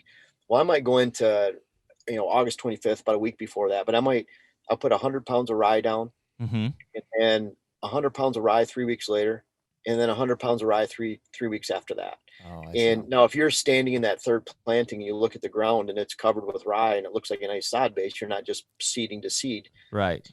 But I found with those layers, what you're doing is you're filling space horizontally instead of vertically. Interesting. So meaning that you have that older rye, let's say it's 8-10 inches high. You had that mid-age rye that was 5-6, and then you had that young rye down the bottom, and deer will feed from the top down. And so what I found is they just create a big hole in that rye, and it's a lot of volume, as opposed to planting 300 pounds initially and having it so tall and stemmy they don't like it by the time it gets to hunting season, or waiting and you don't get that overall volume because it's only 3-inch high. And they're going to hammer it. And that's, I did that on the half acre. I did 50 pounds first go around, 50 pounds again, and then another 50 pounds. And I had the most success from a fall standpoint, hunting standpoint that I've ever had before. Yeah. I mean, I think that's an important thing because like I know I like brassicas, and at this point, much of my hunting, at least in Pennsylvania, is focused around the kids, right. And getting them to be successful crossbows early season. And so last year, like we spent a ton of time out on some of these plots, and, on some of them I mixed, annual clover, maybe some wheat into it. But, ultimately it was predominantly some sort of brassica mix. And, if we didn't hit it from, those basically 2 weeks in November, because the soil's not good enough. I'm not putting on giant bulbs or anything like that. There's some bulbs, but not a ton. They're just crushing that brassica in those 2 weeks. And in Pennsylvania, the season's actually out during usually that peak time. It's in between the last day of archery season and the first day of rifle season. And so what happens is the deer just mow that thing, and then there's nothing, right? And so now it's like, it's almost pure luck that a deer stumbles in there and is trying to dig around for what seems to be a purple top radish or, some sort of turnip in there or whatever, but it's few and far between versus if I had green in there that entire time frame. And then the early part of the season is frankly trash. They're not even interested. I mean, I could have a camera on there all year long. They're not even coming into that plot. They don't care. It's brassica. They're not interested when it's 60 degrees and only dropping to 40 at night. Yeah. And that's where you kind of look at that lowest hole in the bucket. So in the past, there'd be articles where you talk about, alfalfa, this high nutrient content, or soybeans. And so people will plant purely based on nutrient value. Mm-hmm. Rye is not a glamour crop. It's 12% protein, No. so very low, but it can build a deer herd for you, build a great hunt. And so I like that you can use that, and it's not a bad soil builder either. Mm-hmm. But at the same time, you're, so in your case, Jeremy, something that's good for early, you'll kind of step up. So I look at like, okay, we need something to fill the space during the hunting season. We need it to last. And so that lowest hole in the bucket might be rye. Right. Once you step up, and another thing you can do, and this depends on your planting methods, but 100 pounds of peas, you can even add 25 to 50 pounds of beans, and then maybe 30 pounds of oats per acre, just as more of a cover crop. Mm-hmm. So that's at initial planting. And then 3 weeks later, you're adding 100 pounds of rye, or you wait 5-6 weeks and you're adding 200 pounds of rye over the top of that. Now you have those candy crops of beans and peas to begin with. Yep. Problem is, if you're planting with light equipment and you don't have drills or discs, then you can't just throw the beans and peas on top of the soil. Right. It's not gonna, yeah. So that's where just layering rye with light equipment. But if you have that step up in equipment, or you're using the buckwheat no-till, Yep. then that's where you can get those candy crops of beans and peas in initially. The deer love them. And it's pretty cool because you'll see throughout the season, all of a sudden they just go from one half of the plot Mm-hmm. to the other half. Mm-hmm. And it's the same patterns, same stand locations that they're walking by. It's the same bedding areas they're using, because you're establishing the pattern of the use on that plot. And it's pretty natural for them just to step over and feed on the other half, whatever that might be. And it could be that you have corn on one half and then you have the other crop on the other. So are you planting that that initial, let's say, beans and peas and maybe some oat mix around the same time you would put brassicas in the ground? Exact same time. Okay, and then you're staging that out. Yeah, if you put too many oats at that time, yep. Then so let's say you put more of a traditional 80 to 100 pounds. Well, that almost chokes out the beans. I was gonna say, it just kills it. Yeah, it chokes everything else out. And so I'd rather see someone not use any oats than try to use 30 to 40 pounds and actually put 80 pounds out. Yep, that makes sense. Okay. But the oats do offer a little bit of a cover crop, and they do like the young oats even early like that. And then that's setting you up for a 3 to 5 week, then to potentially come in with either 100 pounds and or 200 pounds of rye over that top. Yes. Yep. Over the top of both sides. That's what you're saying. Not on the Brassica unless there's been a crop failure. Yeah. So if the the Brassicas were 18 inches tall or 12 inches tall, and you see them going the other way at that time, or you had drought, great time to just throw the rye over the Brassica. It's interesting. About 20 years ago, we went on a family fishing vacation the end of August. When I left UP in Michigan, the Brassicas were, let's say, 10, 12 inches tall, and they looked beautiful. We went away, came back, and about 8 does and fawns ravaged those Brassica plots, and they were 3-4 inches high. So that's where I'm like, man, I want to do something. So I added the heavy rye. I probably went 300 or 400 pounds, but bottom line, it was pretty cool. In through September is that they start hammering the rye, and the Brassica that had been nipped down almost to the stem actually experienced some growth because they're hitting the rye so much. So here they ate the Brassica down. You throw the rye. They love the young rye. They actually took pressure off the Brassica. The Brassica grew a little bit, and that was 20 years ago. And so that's kind of the initial start of layering with rye and plot salvage. And so I've got a new 3-acre plot. So you would suggest to actually split that in half then and go with that crop, that sweeter beans and peas, and then your heavy Brassicas on the other side. Yes. And if they're not hitting the Brassica well, you can sweeten that with 50 pounds of peas, or 25 pounds of beans. Something to bring them in. Yeah. Yeah. We learned this the hard way in Wisconsin. I think it was 2003.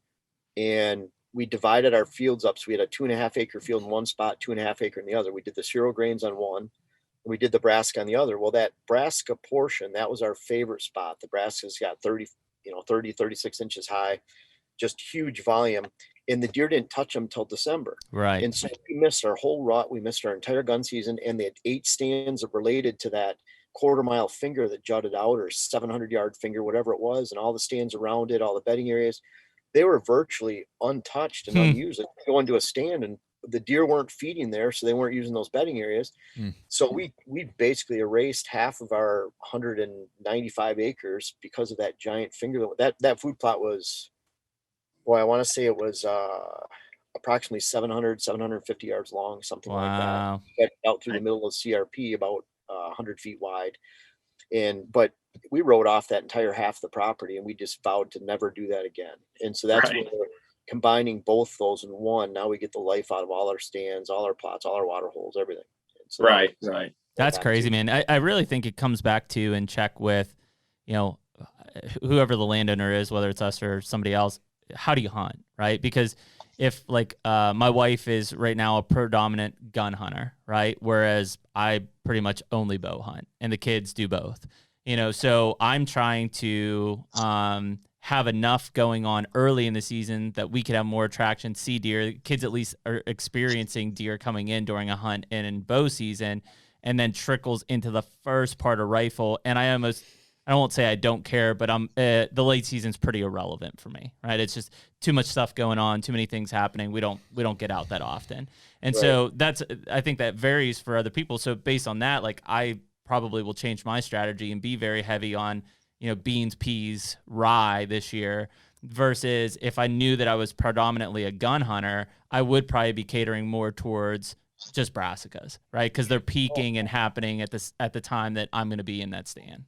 one of the things that I think is critical is, so by having that diversity and enough green to last the entire season, Mm-hmm. even if you're not focusing on the late season as much for hunting, that's the time when you're trying to attract those young bucks and hold them and attract them and advance them to the next age class. Sure. So it's not just about the hunting. It's like, to me, if you're creating a great herd, then you're creating a great hunt all season long. Mm-hmm. You can't have one without the other. So even if like, you know, if you don't have enough resources of plot space, then even that rye, you'll find it'll give some really good life into December. So my goal is, I want to be that herd influencer, where we got a text from a friend of mine, got a text from a girl that hunts over on a neighboring property. And she was texting him saying, you know, something along the lines of, I was actually looking for the copy of the text when I've been talking to you, but it was kind of flattering because she said, we're not seeing any deer. They're all over on Sturgis's food plots. So this is on that 67 acres that we're buying. So we're adding 4 to 5 acres of food plots there this year, and doing a lot of things different. There'll be, you know, of course, fewer hunters on it, but that was kind of a good compliment. Yeah. And kind of stepping back from there, Jeremy, you know, a lot of times, like, scientific approach for deer census, you're throwing out a corn pile in August, September. And to me, that's a very, very poor time for a census, because it represents a pivot point. Absolutely. It's either going to get worse or better. Yeah. So it means nothing at that time. So you really have to compare, say, mid-October to mid-November. Yep. And so I want my food plots kicking at that time.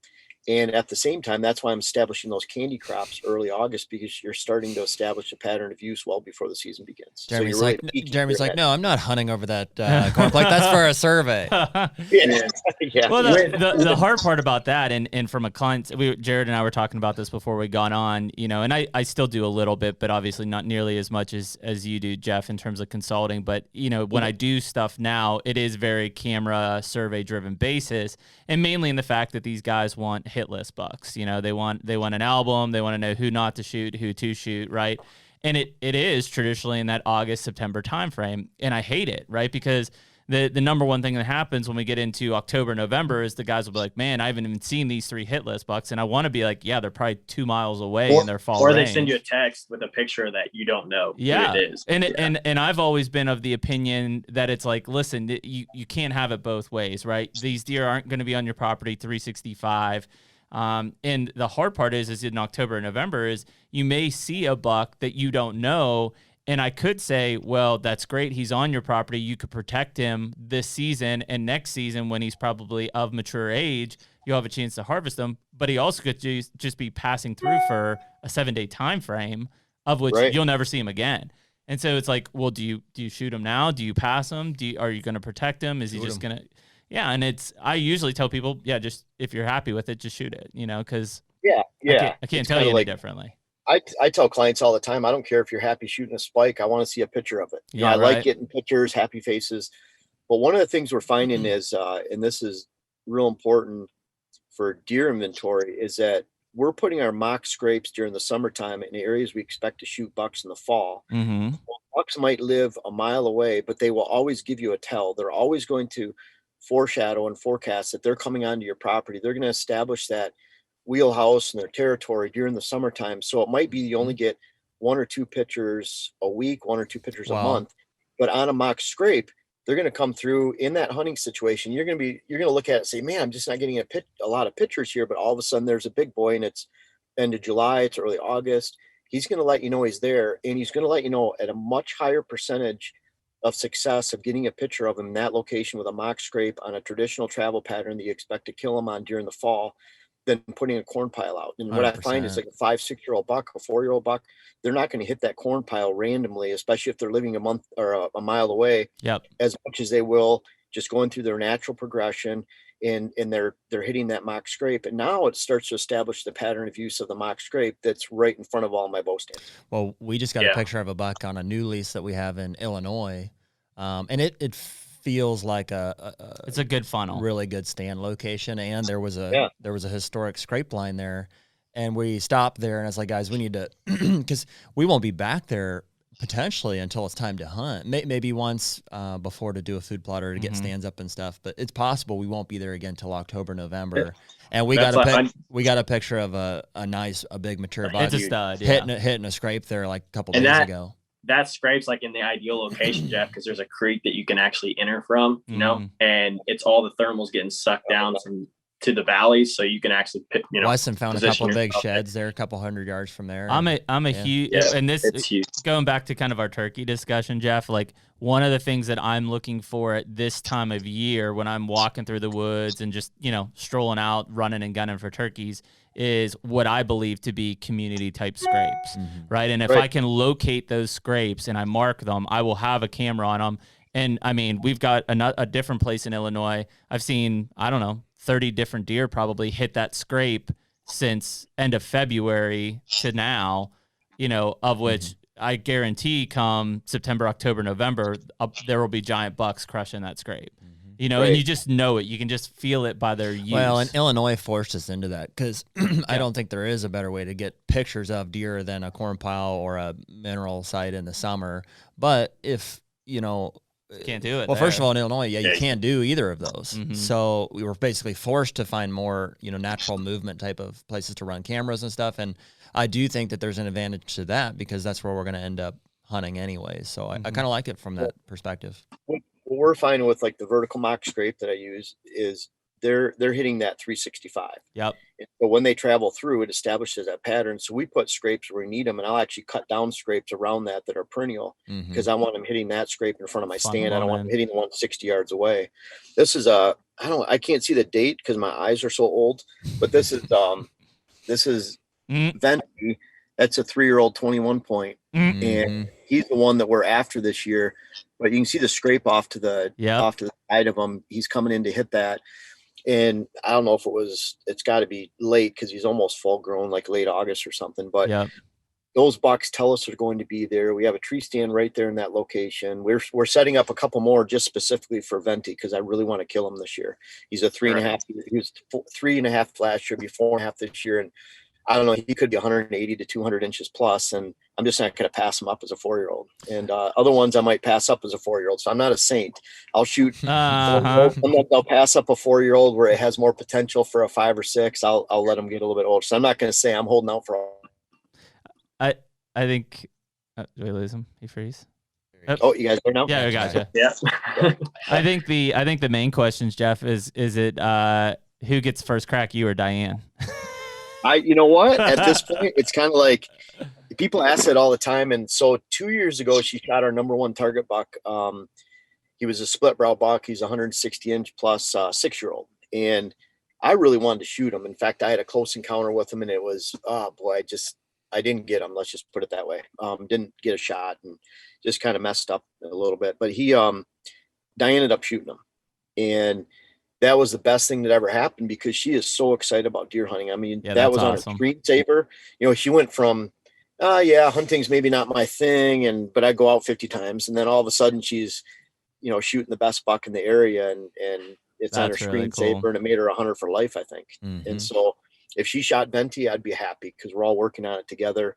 If my son Dante shot it, or one of the boys, Jake or Sam, if they were out hunting and shot it, that'd be awesome. Someone in our party. So what are you Hopefully looking the for, I guess, in that early, as you start to approach hunting season? Obviously, there's a ton of focus from your end on food plots and just habitat improvement in general. But we touch on mock scrapes. I mean, is your strategy when you start to approach hunting season? I know obviously you're using cameras as well, but I mean, are you hunting timber? Are you in those mock scrapes? Are you hunting food sources? Is it an evolution from where you start early in the season to as the rut starts to progress closer? I guess just what are some of your thoughts around that? We have some small little hunting plots that are pretty attractive, Mm-hmm. but really, we're hunting funnels and movements in the woods is my favorite over mock scrapes. And the mock scrapes, at every stand location, we have a mock scrape and a potential for a camera. So we're always looking at, okay, if it stands here, Mm-hmm. where are we putting the mock scrape? And if we're putting a mock scrape there, where are we putting a camera? Mm-hmm. So we make sure we have all those ingredients there at each stand location. Then really letting us tell the cameras and the sign, the rubs, the scrapes, tell us where to hunt.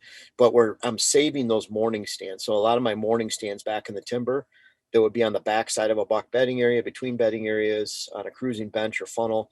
I'm waiting for those for that first cold front at the end of October.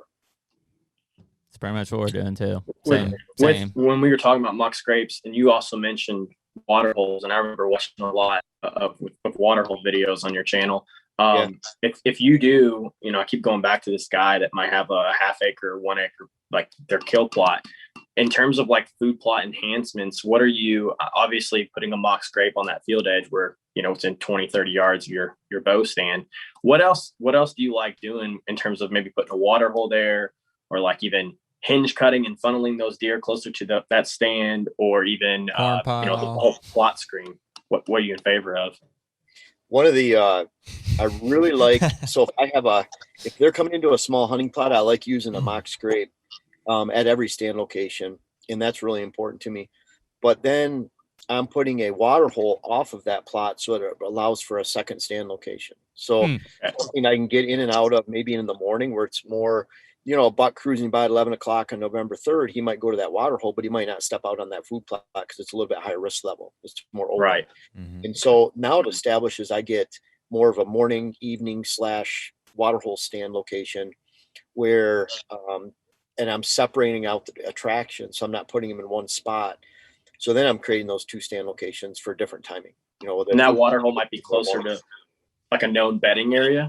Yes. If you're doing that. Yep. Okay. So I like putting those water holes in between dry bedding areas, or between a dry bedding area and a food source. So they're eating natural browse and hardwood regeneration, shrub tips, briars, all day. And the first thing they like to do is almost take a drink on the way to their food. But now after they hit green all night, they don't need to take a drink of that water unless it's during the Right. And that kind of keeps the hunter from going in there too and bumping deer off of a food source in that early morning. So they're able to maybe hit the food source. Yeah, it's 70, 80 yards away. And we have a lot of cruising water holes where they're between bedding areas too. But I look at it like I typically put out 1 mock scrape for every stand location, where water holes would be maybe a third of that. So if we had 11 stand locations and mock scrapes on a 50, 60 acre parcel, and all different kinds of winds and everything, we might have 2 to 3 water holes. And if we have really good elevation, we might get away with more like 3 to 4 water holes, because there's 400 feet in elevation. Typically you don't see a buck going all the way up, all the way back down for water. But if it's in that same cruising line, a quarter mile apart, then you can get away with 2. But even then, it's, we're talking 11 mock scrapes versus, 3 or 4 water holes at the most on that same parcel. Do you think that's good to know? I've got like that new 3 acre plot, and then I've got a really good, it's a mix of oak and cedar. And then it's actually a piece of the property that's sold, which is the bedding area. So instead of putting maybe that water hole in the food source, I'll put it between that food source, give me another stand location, and pulling deer from what used to be my property that I could have hunted.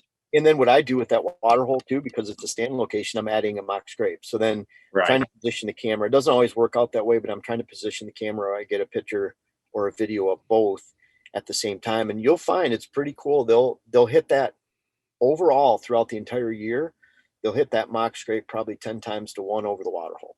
Mm-hmm. And when they do hit the mock scrape, they're coming in and I'd say 95% of the year, they're not actually making a scrape. They're just rubbing their preorbital glands on the licking branch itself, and that they smell it. It's pretty crazy. And it's funny because they get very aggressive at times with it, and they'll break it in half. But typically we have those last for 5, 6. We had one last year. We put it in 2014. Last year in 2020 was the first year we replaced it. They last for a very long time.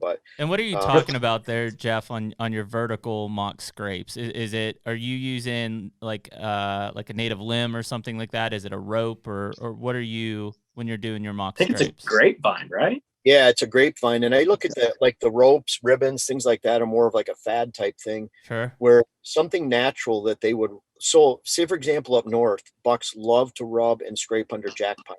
Yep. So you get a jack pine branch, 5-6 feet long.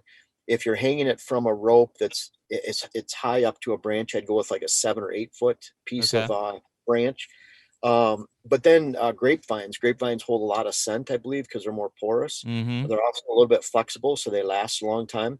But let's say they're scraping under white oaks and rubbing white oaks a lot. Well, then you just use a white oak branch. And if you don't have vines in your area, but it's a 5 to 6 foot vertical vine, and when they come in, they're leaving their scent on it. And I'm just flipping through because I want to show you guys one of. So this is a buck I shot last year. And you can see he comes into the vertical vine. He leaves a scent on it, and it's pretty interesting because it's almost like he cares about that vine enough in that scrape that see when he moves his head and goes around, he knows the exact width of his antlers, and he's not going to touch that vine after he left his scent on it and smelled it. So he literally moves his antlers around that vine to not touch it. Yeah, it's crazy. And so that's one that's a different story altogether. I was sitting in that stand earlier that day, but the wind was iffy, actually coming from going towards where he came from. I shot him 2 days later. And if I would have stayed in that stand, I sat in about for 20 minutes and the wind was just a little iffy, and it would have got worse as it went downhill towards evening. So I got out and moved to a different stand, and I would have spooked him, I'm sure. And I wouldn't have shot him obviously 2 days later. Wow. Yeah, that's interesting because we talk about that mock scrape in whether it's utilizing an existing whether it's a historical fall scrape and or a community scrape, or literally establishing something new. And I guess let's take the latter there, Jeff, in terms of establishing a new mock scrape by a new tree stand set. Are you using any type of preorbital scent or anything like that, or is it literally you're just positioning it as a visual in hopes of attracting? And this is where I probably won't get a scent company sponsor ever. But, he's going to tell us peeing in his scrapes. So, well, I do pee in my scrapes, but just to start, just for a visual. But on top of that, though, I look at it that it's hard to argue. So it's hard to argue with a better scent than 20-25 deer leaving their scent on that licking branch and their preorbital gland scent, and then you spray some gel or dust or powder or whatever it is, and it just wipes it off. And so I look at it like immediately those scents start to accumulate, and so I'm visually, you're making the scrape even though they're not scraping, but I establish mine. I start mine the end of June, early July, and that's when I put my cameras on them, because you can start to identify bucks and get an inventory. But I'm taking a garden rake, I'm making about a 3 foot really heavy saucered out area on a flat spot, and then I'm putting that scrape right over the top. This is one we did back in 2016, I think, and it's on YouTube, fawns dancing and scrape. But this is pretty crazy. Imagine these fawns that aren't even 2 months old, and they're sniffing the end of this licking branch, the vertical. All the deer, there's already been probably 10 different bucks and does at the scrape, and the scrape's is less than a week old at this point. They hit it immediately, and no scent or anything. But look at these fawns. Can you imagine what they're going through, smelling all those scents? They don't know how to process it. And yeah, they get that's awesome. Really excited, and they play around, and they keep going back. See the tail flickering? Yeah. They're so curious. And of course they're playing too, but I look at it like, man, it kind of goes back to John Azoga told me, we go by a bread factory in Detroit, and it used to be Wonder Bread there. We'd smell the bread baking. They go by and smell the ingredients. Yeah, exactly. So they're, just like a beagle comes out and hits a rabbit track with no snow, and they know to turn right versus left. It's amazing their nose, what they can do. But So that's how I look at like with scents. I look at like, I think that natural scent is by far the best scent. I think most guys Yeah. will agree with that. I would say probably most people are using it to try to establish it for the first time. So would you argue that the visual alone is enough to get that going, and there is no additional scent required? So, and we don't do it all the time, but most of the time we do. I think raking out, imagine that earth smell, how strong that is. Sure. So you make a 3 foot, 4 foot diameter scrape with a rake, you kick it out, get rid of all the vegetation, and then we're literally peeing in it. And then we're putting it's crazy too. People use mock scrape scent, and they're actually dropping urine on the licking branch. Deer don't lift the leg up. I've seen plenty of guys sitting there spraying like a Tink 69 on the licking branch. I'm like, no, that's not. Are you peeing in it just to prove a point that it doesn't actually matter what smell is in there, or do you think that actually is doing some benefit? I think it adds that ammonia type smell within, and really, and this is another Azoga thing, because I would literally go from Munising, drink a half gallon of water on the way to my house 25 minutes away. And then by that time I'd go out on the property and make a scrape, and I have bucks hitting the scrape on August 3rd after peeing in it. And I think it's just part of the calling card where he told me that, really it boils down to any mammal, urine. So serious question then. Do you think deer can tell the difference between deer pee and human pee? I don't think after at least a few minutes at the most. Okay, because I'm peeing out of my tree stands quite a bit, and at first I was pretty nervous, and then after a while I was like, it doesn't seem to make a difference at all. So. Well, it used to be that I couldn't carry a Gatorade bottle big enough. Like I would brim that thing at 7 a.m. and I'm like, now what? Yeah, that would be like, you're peeing again, especially them all day sets, man. Phil and I did a video last year where I stuck literally a Gatorade bottle with some, I don't know, it was lime flavor or something in the corner, and then I take a big swig out of it, as I'm talking. Bottles and stuff. But yeah, it was the point though. It's kind of like, I just say it's gross.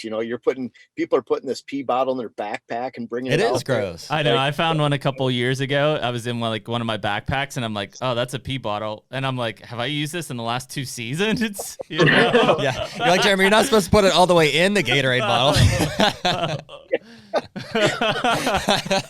No, that's not how it works. Oh man. Yeah, I've been peeing off my stand for a long time. It's I don't think it matters. I mean, people are really sensitive about that. I mean, there are guys that literally, from a scent standpoint, are like, I mean, that is the ultimate no-no. Yeah. Is doing it peeing out of your stand. Like they literally will say like you've ruined that stand for seasons because of that. And it's mind blowing that you think that way. And I assume it's from some sort of experience where they peed and a doe came up to the tree and was like, freaked out. But they literally they will never do it. I peed out of the box blind right before I shot that buck right there. Yeah. I mean, I have That's a different challenge because the roof's a little low. So I had to like bend back. I assume that I've been peeing as bucks are approaching, and it's just like, cut it off. I think it's one of those, and we could go through a list probably, but it's one of those deer-isms that's been passed down for decades. That because great grandpa told dad, told the uncle, this is just the way you do it. I mean, I remember watching my dad when I was younger. We would sit across this soybean field bow hunting. He was in one stand, I was in the other. And I remember at like right before it's light, I could see the glow of his cigarette from across the field. And I've watched him numerous times put it on the limb, shoot a buck with his bow, and pick it back up. And it's just like, yeah, all right, whatever it does you. Kind of like, what's the best form of scent control? It's stand location. Yeah. So you're on the downwind edge where you expect deer to be. You can enhance that on private land, try to define it on public land where you're scouting. To me, it's all about controlling your scent on the way in and out of the stand. You're not leaving a scent trail. You're controlling what's on your boots, your legs, keeping clean. But once you're on stand, we get in these 5-6-year-old bucks out here. If they get a whiff of your scent, I don't care how how much of a scent freak you are, they're going to booger out. I mean, have you had any luck, Jeff, with or experience with putting smoke on your clothes? I haven't. That's the one thing. It's kind of like, I know in the UP of Michigan, all the camps in Pennsylvania, I've had some luck with it, man. Yeah, I believe that. I believe it. My parents built a house out there at this farm in Ohio, and they they've got a wood burning stove. Outside. My dad spends like probably 60% of his time cutting firewood these days. Yeah. And but I was having a lot of issues with getting winded, kind of, just no matter what. Swirling. And it seemed to be from one season to the thermals. next. It's like sometimes it was good, sometimes it wasn't. I couldn't really pinpoint what it was. And my uncle's the one that put me on to, he's like, I know some guys that are having some luck just like smoking their clothes out. Like these guys that have, wafters or whatever. And so what I've been doing is I'll get dressed, or even before I get dressed, I'll open up that wood burner stove and just douse it with as much smoke as I can in there. Yeah. And obviously it's not, as scientific as it could be, but like it seems to have made a pretty big improvement. I like that idea because wood smoke is so natural. And Yeah. can you imagine in some of those, like where our Pennsylvania deer camp? Well, that's what I was going to say. Allegheny Forest, man, we have a wood stove in the cabin, but how many other people do, let alone fire pits and everything I else? mean, that's what we grew up on. I remember being little and literally all the guys would have the buck stove open or even an outside fire with a line running across it, and all your clothes were hanging on it because, I mean, it was snowy or wet out or whatever. Like you had to dry them out. You had to do something. And I mean, all that smoke came up, and it's given, like if you're talking about opening day rifle season, the deer are just running for their damn lives anyways. But, from a standpoint of thinking about, scent control and stuff, and it's so Well, it's weird. just a cover scent. So like I'm still washing my clothes as thoroughly as I can. I want to remove it of any oils. In fact, I had an electrician at my house the other day running a new wire for me to wire up my hunting exclusive washer and dryer down in the basement so I can clean it out as good as I can. So I want to start with a clean base, but then from there, I'll go and just put them in the fire if I can. Like obviously I don't want to damage Well, there's my so clothes, much but anymore. I mean, there's ozone on it, right? There's cover scents. Like I truly don't think that you can ever be scent free. Well, that's the it's idea, impossible. is it's going to have scent, but if I can overpower that with a little bit of a natural scent, like a smoke, I think that's why we're getting away with it. Well, I'd say it's a heck of a lot better than putting like skunk piss. Well, that's what I was saying. I was like, Weston's just going to take a bath in fox piss and see what happens. Yeah. Well, I mean, that's like they always talk about the difference with Western hunters, like not even paying attention. They can't pay attention. They have to dry their clothes out or whatever when you're elk hunting. It's game over anyways if you get the wind wrong. So out here, like where we hunt in Wisconsin, that literally about half the time we hunt, we're averaging 25 minutes on the way in. But some of our stands are 35, 40 minutes, and that's on 40 acres because it's a 500-foot change in elevation, and we're crossing up a quarter mile up the top. You're sweating. Oh, my gosh, you can't. And then if I get to the stand, so let's say I just wore my long johns in and I have a big backpack on, well, then I'm getting to the stand, and where do I dress? Do I dress down at the base and leave scent, saturate my whole bottom of my stand and take that time? It's kind of when I get to a stand in that situation, especially morning stands, it's almost like a panic. I just want to get into the stand without touching anything. Yeah. And in case bucks going by, but you stink. And so you have to learn to manage your scent downwind. And so I go to a lot of properties where, well, I have to hunt this great funnel on the inside of the property. But when you get there, you're blowing your scent, and maybe you get there and you're blowing your scent the right way once you get to the stand, but you already boogered out the whole property getting in. Yeah. And so I look at it like you just can't hunt in that invasive location. You stay to the outside, manage your scent, and it's more of the long game. It's so interesting. You want to pull that buck 4 weeks from now. It is a huntism, and I'll be the first to say, like, I have several of them, in terms of what I've done over the, course of my career of hunting. But, one of those things, like at Kansas this year, right? I've got self film gear. I've got my pack. By the time I get to that stand, I'm sweating, right? Sweating through. I can feel it. Yeah. There's nothing worse, man. I climb up in that stand and I'm in shape. It's just, you're going to sweat. It's just human nature, right? Not me. The one thing that I have to, I'll go to the stand in my underwear and I'll put everything on once I get in the stand if I have to. I think what happens though, so I'm kind of like Jeff. When I get to the stand, I want to be up in motionless. I don't want to be dressing. I don't want to do like, I just want to be motionless. Well, usually I do. I get up and I get motionless and I freeze for about 45 minutes till it's bright enough that I can see everything, and then I start slowly. And see where my panic is on that is like I won't wear a solid shirt in the stand. Like I want my camo, I want my breakup. I know you're not. And again, I think it's this huntism to where I am like I will almost always have a Fresh Earth cover spray with me Do I think that it helps? I don't know. I think it does. I think cover scent helps. But I use it. You're not going to eliminate human scent, period. Yeah. But if you can cover that up with smoke or fresh earth, something that the deer is like not able to smell so much of that human scent because it's overpowering, then I think that helps. And I mean, that 5-year-old buck came literally under the stand, and I shot him at 4 yards. And maybe it was wind, maybe it was thermals, maybe it was, but literally he walked down the same path I had just walked in and never once acted like he smelled anything. So it's just, it's so weird. And to me, I think hunting's a mental game at the end of the day. So whatever makes you comfortable, whatever makes you think you're going to have the better advantage once you're in the stand, because I know there's times that I'll get into the stand and like, I don't know, I forget this or didn't do this, or I did this wrong, or I'm super soaked because I got turned around in the woods and I'm already a frazzled mess, Usually when everything's going wrong, I start getting excited because I'm like, I'm going to kill something today. I think we need to back up, because Jared probably needs to apologize for that image of him sitting in the stand for 45 minutes in his tighty whiteies waiting to. Listen, they're briefs. They're briefs. It's cool. We literally filmed him in Kansas a few weeks ago, Colton. That's right. In his underwear, wading water to pick a deadhead out of a tree from a Well, flooded I only timber had one field. pair of pants, and we had 10 more miles of walking left to do. So we found a deadhead that was caught up. It was a big flooded area, and this buck was hung up on a tree out in the water. And so, I just took my pants off. I think Colton was impressed at how fast I got my pants off. and then I waited out to get this deer off the tree. It was cold, too. It was, what are you trying to say? Well, I mean. You understand. Yeah. Wasn't that cold? I do think it is a mental.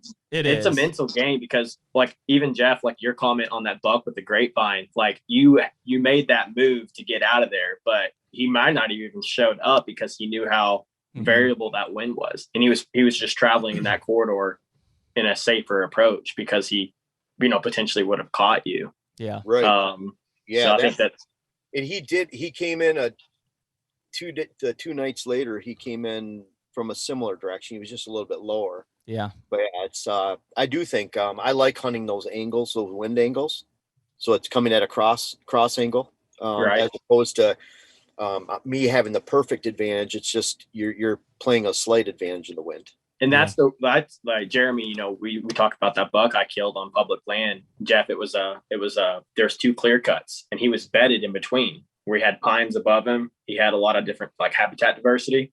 And I would come up that draw and I'd set up on a scrape that I had him at, which was about 70 yards from his bed. Well, that wind was variable. Like if he went one direction, he was going to catch it. If he came my direction, I'd get him. Well, he got out of his bed at 5 o'clock and was going on the variable side of this draw.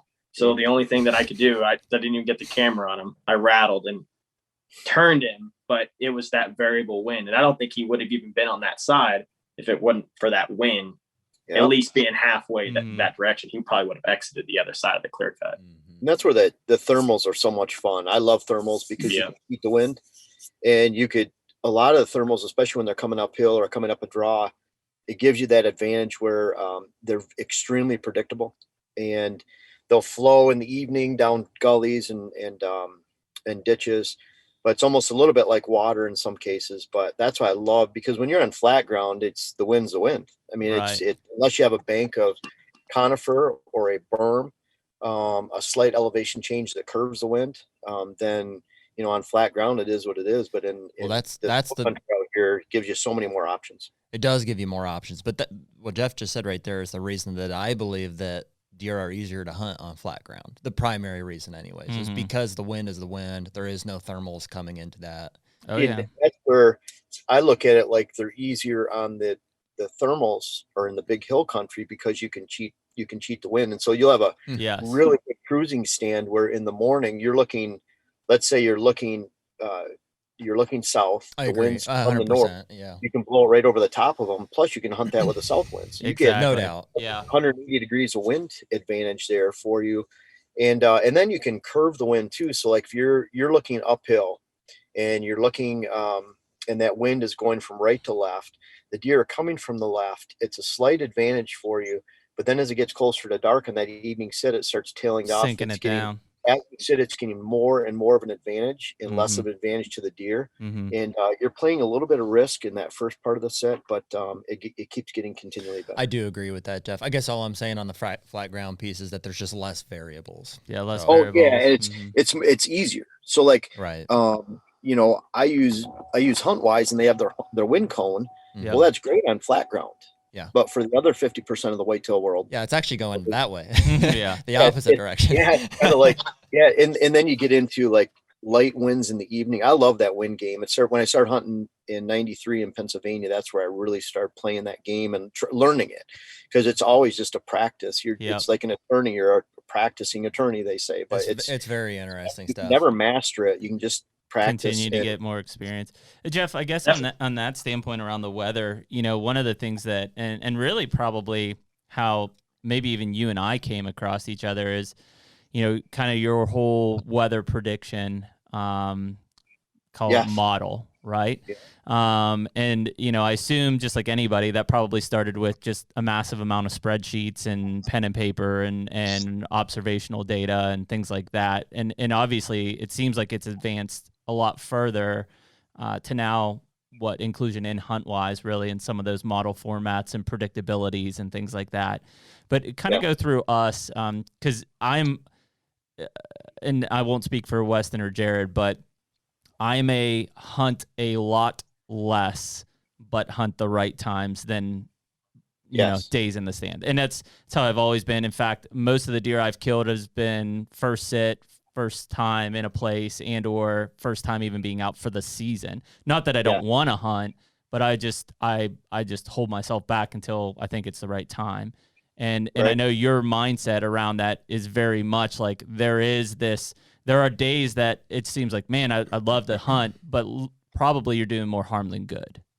Right. And that's where, so burning out stands, burning out family, jobs, everything else. And so, you know, like a lot of us that are in the hunting industry, now I work a lot, you know, I try to finish a book during hunting season or another web class, or we're still shooting 208 videos a year, and that's on schedule 4 days a week. So we never miss those times. But so I have to be very efficient with my time, even though I can choose when I want to hunt, because I can just, you know, schedule work around that. And, you know, for the average person though, that has normal 40-hour work week job, they can still slant, say, a long weekend to a Monday to a Friday that they take off. And a lot of times people can at least do that. And so you can really slant your timing towards the weather. And to me, so if you just look at it black and white, if it's 80 degrees in Pennsylvania on November 6th, deer aren't going to move much. Right. It's just, they're not going to move with that heat.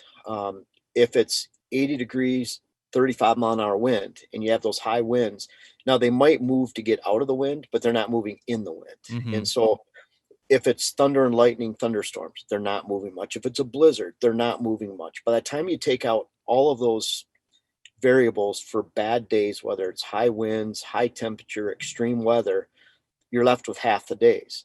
And so then if you figure in that deer feed 5 times in a 24-hour period, rhythmic pattern feeders, well, imagine if there's a storm front going through, a big one that lasts for a day and a half, high winds, extreme weather, huge temperature swings. Well, those deer are just locked back in their bedding area. They're missing quality feedings at night where they might be out on an oak flat or in an ag field, just really filling up. They don't move much from their bedding, so they're missing quality feeding. So when that front breaks, they're ready to put the feed bag on. But just like you and I, if we're lost in the wilderness for 5 days, we don't have anything to eat, we survive. I don't know what we eat when we get out, but we're going to pig out. Right. You know, we're going to eat our favorite food.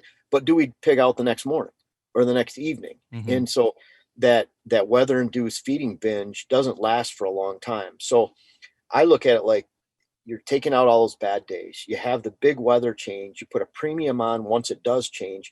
And it could even be before the front comes in. A lot of times, let's say it's an evening, the night before it was 81 degrees. Well, because a front's coming and it's clouded up, the next night is 71 degrees. There's been a temperature drop. It's a little cloudy, more comfortable. The deer know something's coming. Well, they'll feed a little bit, you know, before that front, but boy, that premium after the front. Yeah. So here's the thing. Let's say that front comes through. It's a Tuesday and you have that big change in conditions. Wind speed, it doesn't matter if the wind speed's from 50 down to 35 or 35 down to 20. It's a huge wind change. You have the extreme weather change, it's gone. The temperatures drop 17 degrees. Well, that Tuesday night, Wednesday morning can be an exceptional time to hunt. Here's the thing, the barometric pressure, it could be low or high.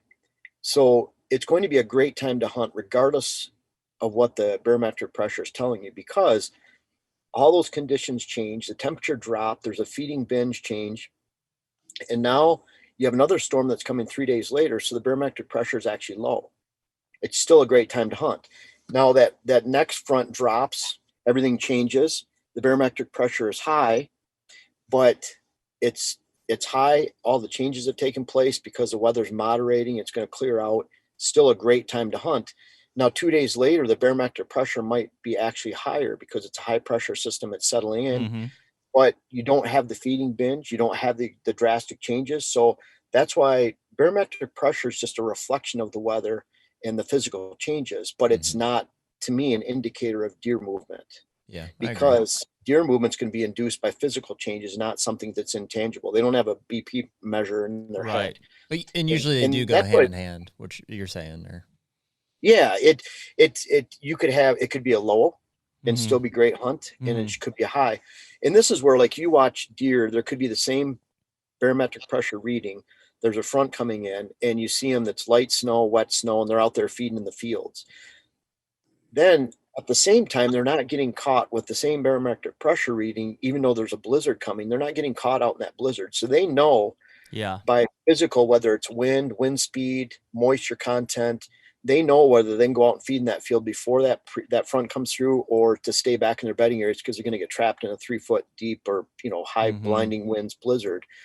And I believe they know that just because of the physical. I mean, they're out there 365. They're out there. They're the master weather predictor at the end of the day. It seems like there's there's a couple day period there towards the end of October, like between the 20th and the 25th.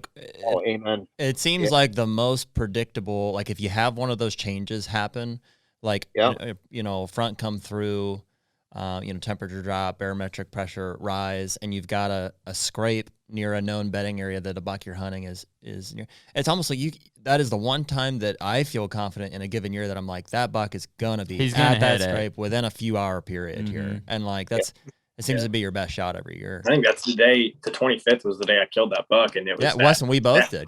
I filmed Corey shoot his buck on the 25th, and you killed your buck on the 25th. But that we had it in that 24-hour period. That cold front came with a massive storm, which is that whole sinkhole. Everything happened right at that time.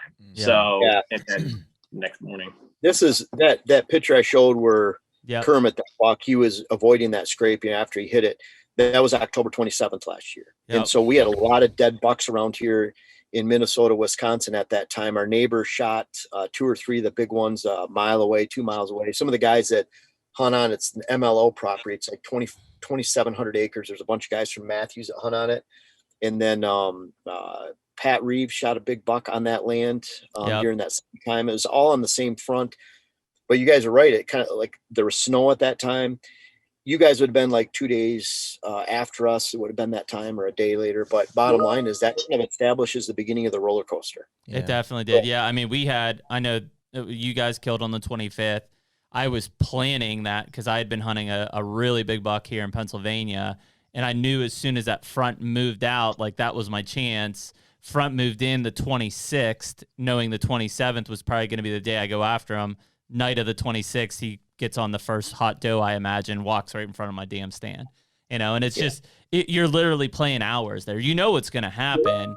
It's just, when is it going to happen? How's it going to happen? Where is it going to happen?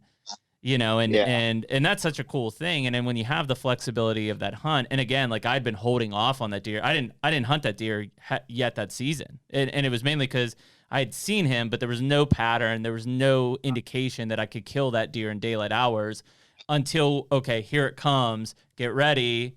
I was ready. He showed up the night before, and well, and this buck is a better example though of like, that's a perfect example. Yeah. You can't see over our shoulder here, but Jeremy killed like 160 buck up on this mountain here in Pennsylvania. And it was one of them deals where the front was coming through. I literally hung in the stand. You're getting in the stand during the front. And it was a rough one. I mean, it wind, howling. I mean, but it blew through, cleared out.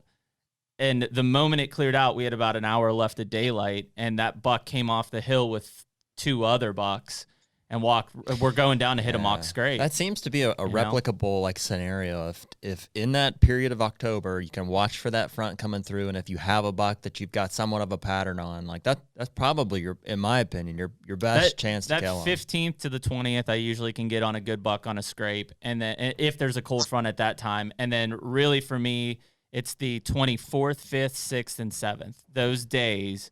I almost have more success during those days in a pattern ability than I do anything after, right? Just because they're not just random chasing and just all over the place. They're still on a pattern. They're looking for the first doe coming into estrus.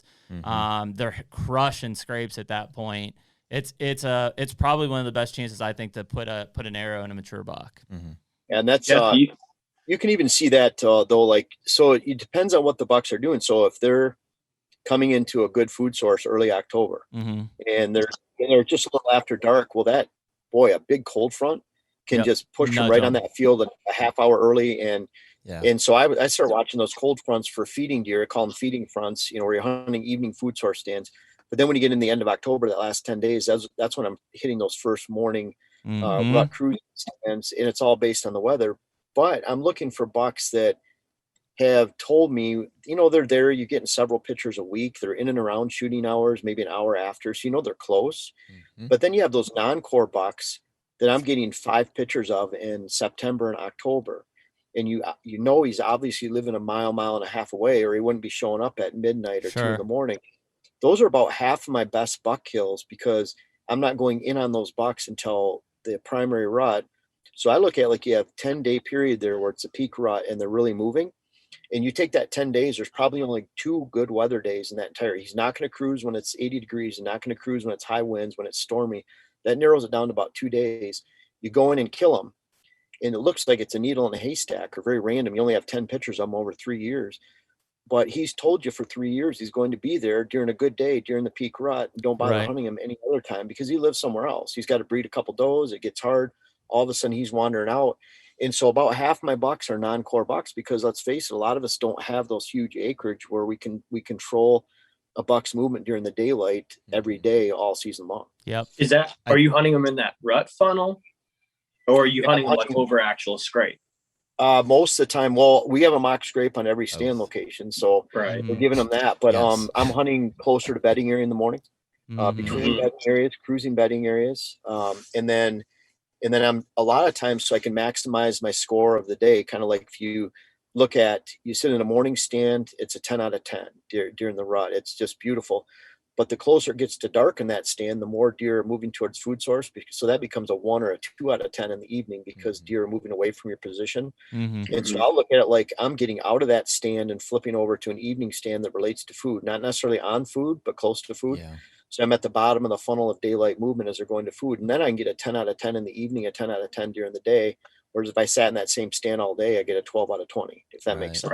Right. And with the mock or the scrape scenario after this major storm, do you think there's anything, and I say this because, I had this buck that I did kill on this public land piece was that core buck that I was hunting, but I had like 3 other 140 to 160 bucks hitting that scrape right after that storm. Do you think it's like them catching the scent, he was moving, or is it just the fact that they are moving, but these are all bucks that are not living on the property? Yeah, I think it's just that they're moving a lot more right front, not necessarily freshening that scrape up. No, because our scrapes are open right now. So we have does and fawns hitting our scrapes right now, and it's end of April. So when they travel through that area, they're hitting that pattern. It's just, to me, at that time, the weather is telling me I need to get my butt in the stand because he's already told me he's moving through that area. He might hit 4 mock scrapes during that daylight or 5 over a half-mile period. He's just moving more. And that's why we see the water hole use pick up at that time of the year. It's like all of a sudden, the pre-rut begins when on October 22nd, it's 40 degrees and 45, and they're all of a sudden you get bucks hitting water holes at 10 in the morning, 1 in the afternoon, where before they were only hitting them in the evening, coming from dry bedding areas to food sources. Yep, that makes sense. Just because I failed at this, and I don't want to get off the subject of actually hunting these bucks, but when I did a water hole, I actually, just sunk the tub into the dirt. I didn't try to have it naturally fill or anything. What is your best recipe for success? Like the lip up, obviously dug in, what kind of tub? Well, it's been a kind of a migration over the years, but about 20 years ago, we started using the half barrels, like a plastic barrel, 27.5 gallon. Okay. And we quickly learned that that wasn't enough water, even if we Right. filled it. We had 15-gallon milk jugs. We would roll down to a spot. Sometimes they'd roll 50 yards past. You have to drag it back up. It was a pain. But we started saucering it out. We put the 27.5 gallon tank below ground level so that we're actually holding 40 gallons in a puddle. Mhm. And we found that wasn't enough either. So we started using 110 gallon stock tanks. And from TSC, they're about $75. And then we started putting so they're a foot above the ground. And then we'd have does walking by, stomping and looking at the water hole. Yeah, too noticeable. And they don't like it's unnatural. So then we start burying them completely below ground level, so that not only do the deer not notice them as much, but then they're self-filling a lot better. So kind of almost going back to the 27.5 gallon half barrel, where we're actually saucering it to try to collect more water, or putting it to the side of a hill. Mm-hmm. A little bit of a slight elevation so it collects water when it rains. So you're cutting a plastic barrel in half then? We did, but we found that wasn't enough water, that 27.5 gallons. Okay. So I encourage people to at least use 90 to 100 gallons plus. It's just your cattle tub, basically. Yes. Yeah. And you're putting a stick in it for the critters. And it's funny, this morning, I put a video out this morning. Dylan and I shot a new stand location that we're specifically putting in to try to go empty. Yeah. And that one, I talk about where that water hole's at and the whole combination of the strategy, but we're putting we'll put a stick into it, and it's a 110 gallon tank. 150 is not bad if you have a skid steer to go dig it, because it's just a lot of shovel work. It's a pain. What do you mean by putting a stick in it, Jeff? A critter stick so the deer can get out. And so we learned that the hard way a long time ago, that we put a new water hole in, and we come back and there's a dead squirrel in it, because they get down in that water can't get up over the lip. Yeah. And they can't jump out. Yeah. So then we'll put a big stick in there, and that seems to work really well. And I came back to, what do you mean put a stick in it? Yeah. Well, Jeff's just tired of fishing out dead squirrels. Mm-hmm. Oh yeah, there you go. Sticking out. Yep. Yeah. So that log sticking out of there, so that it's funny. It's like I've seen it where a squirrel falls in.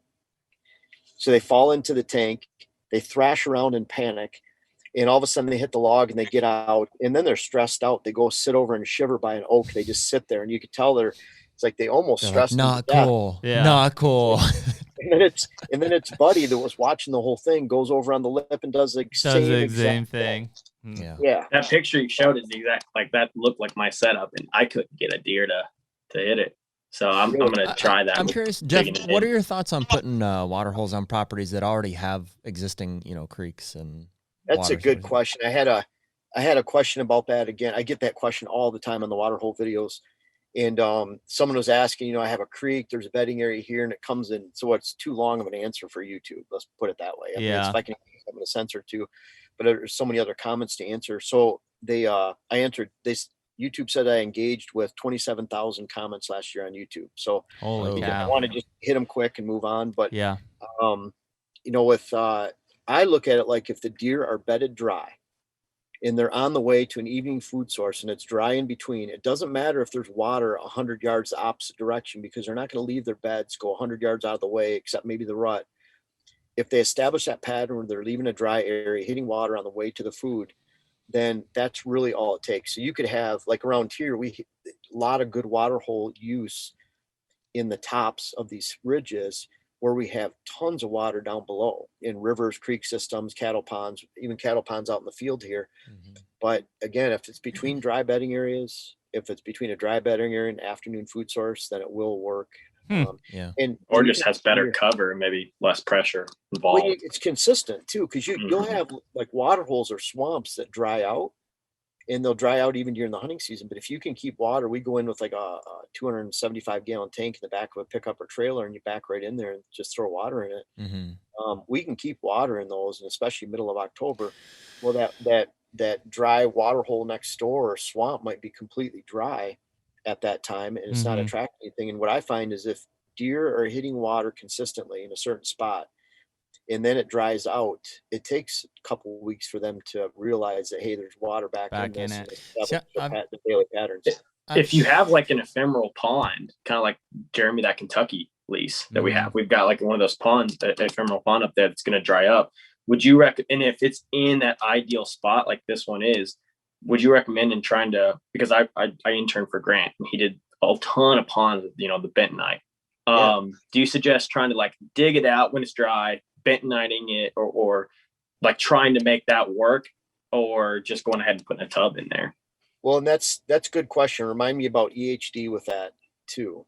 But Right. so what I'm doing is we have that 275 gallon. Now in the back of a half ton pickup, you can probably only put about 160 gallons safely, 170, especially if you have hills.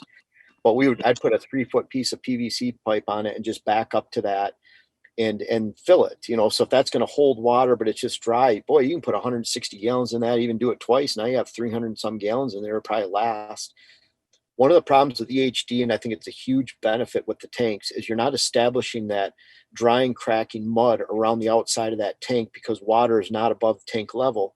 So you don't have that midge that can propagate in that drying, cracked mud in the late summertime around a tank versus some of those ponds. Yeah. So those ponds receding, you have all the mud.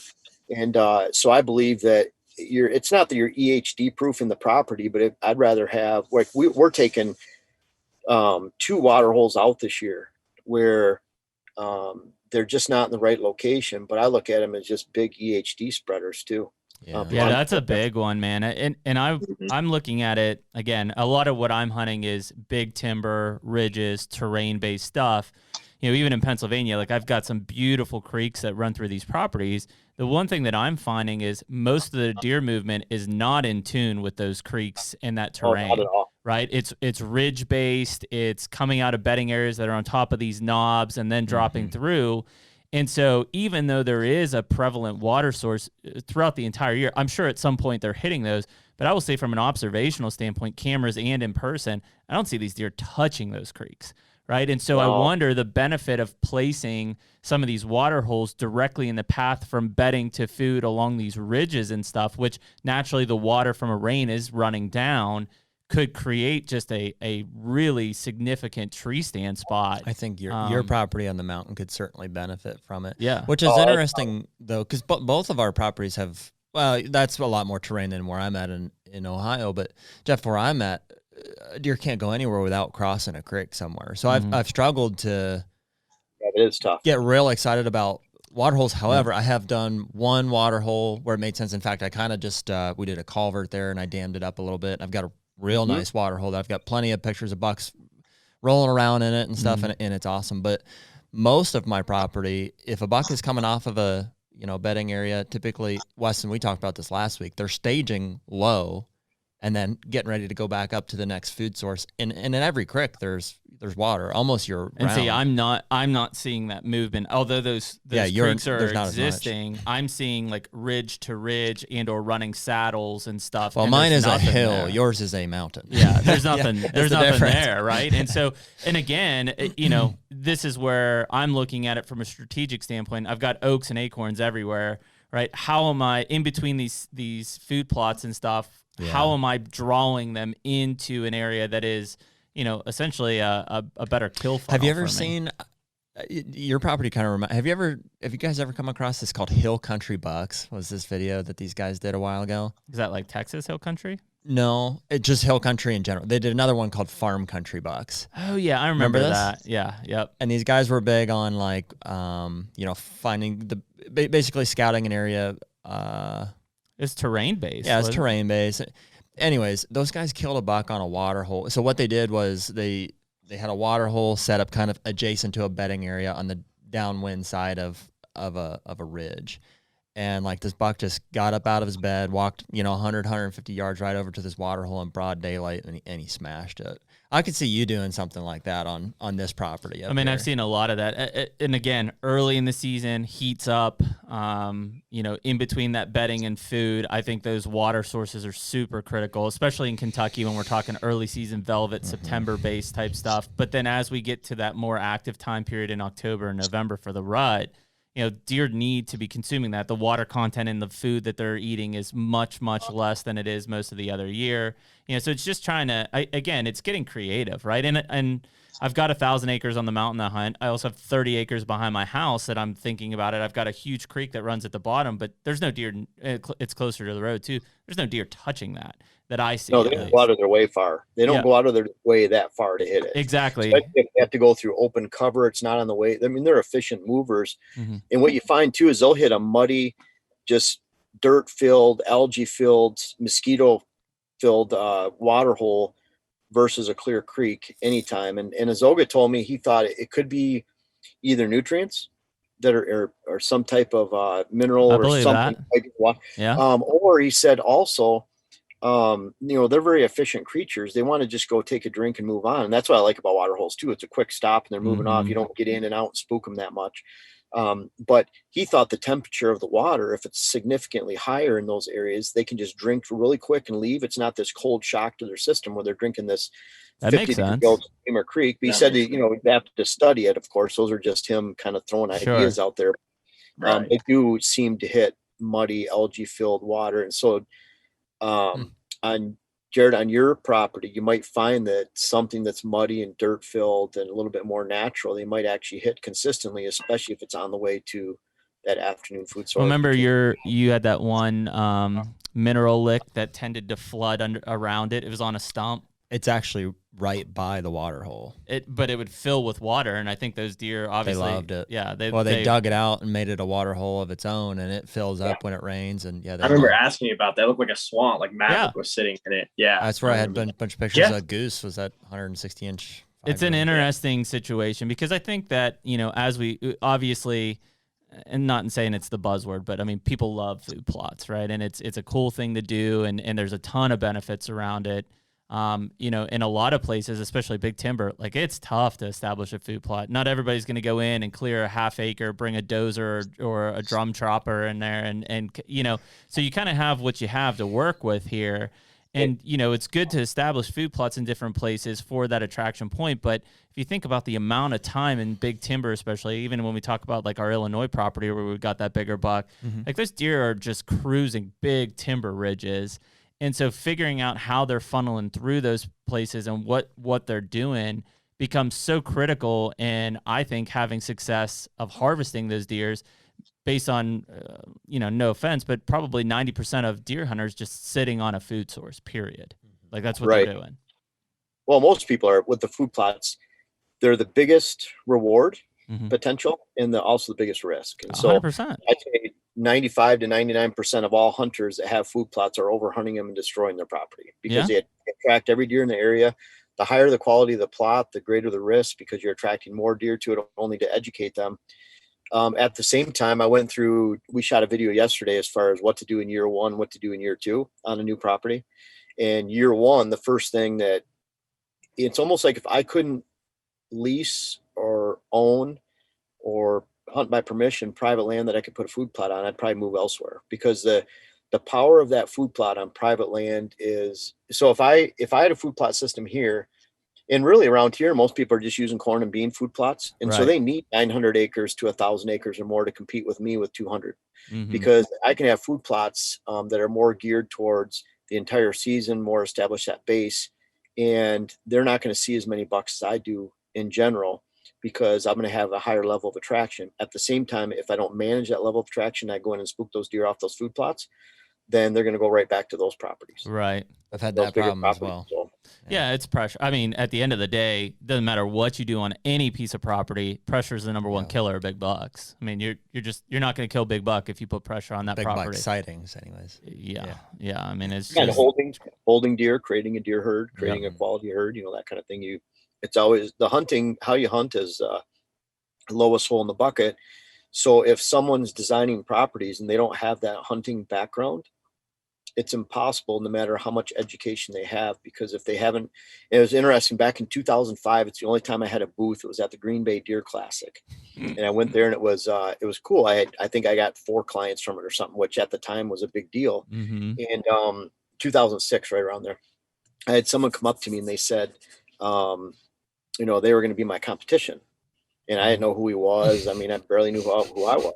So, but I said, well, he gave me his card, and it was doctoral candidate for wildlife biology. And he said, he's going to be my competition. I said, well, where do you hunt? And he said, I've been going to school for the last 7 years. You think I had time to hunt? And I thought, if that's my competition, then in good shape. That's no competition at all. I don't know if he's selling vacuum cleaners or what he's doing now, but he's nowhere to be found. It's a very scary thing. I know Weston's been in it too. As I went through my degrees on that side, and it's no offense to them, but the amount of people that are in that field now that are not active hook and bullet participants is scary. And it's not necessarily because they're not smart. I mean, these people are extremely book smart, but the application process of it is frightening, right? Because how they're managing via data, and even from a state level perspective, right? I won't go into the state level politics, though I love being in it.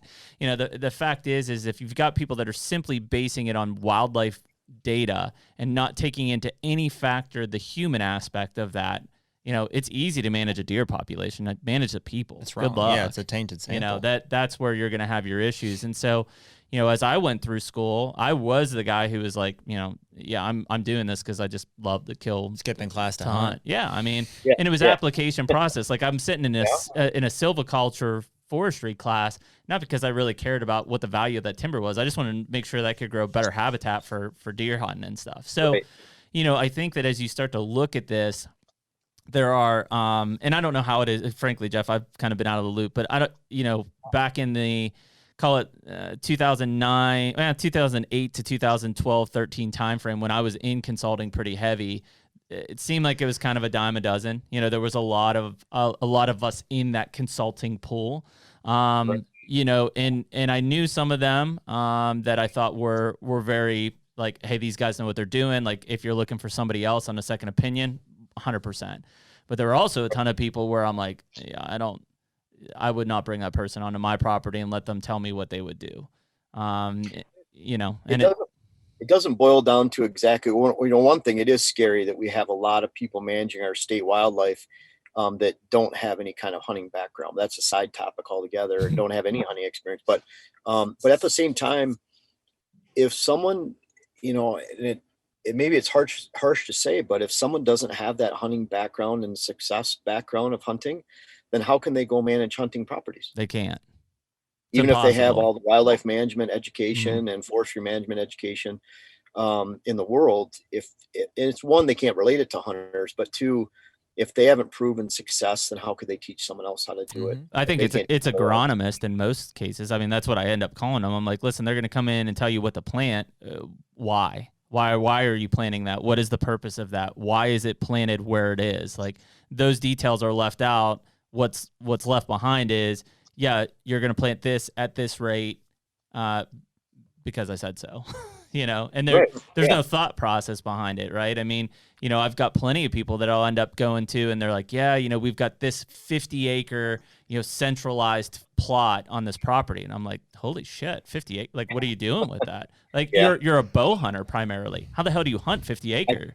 I was just at a northern Michigan property that had that in the Northeast. It's crazy. That Jackson area they're talking about. And it was, I won't even mention names, but it's someone nationally known that went up there and managed it. And they have no business being in Michigan, let alone, give me advice for that state.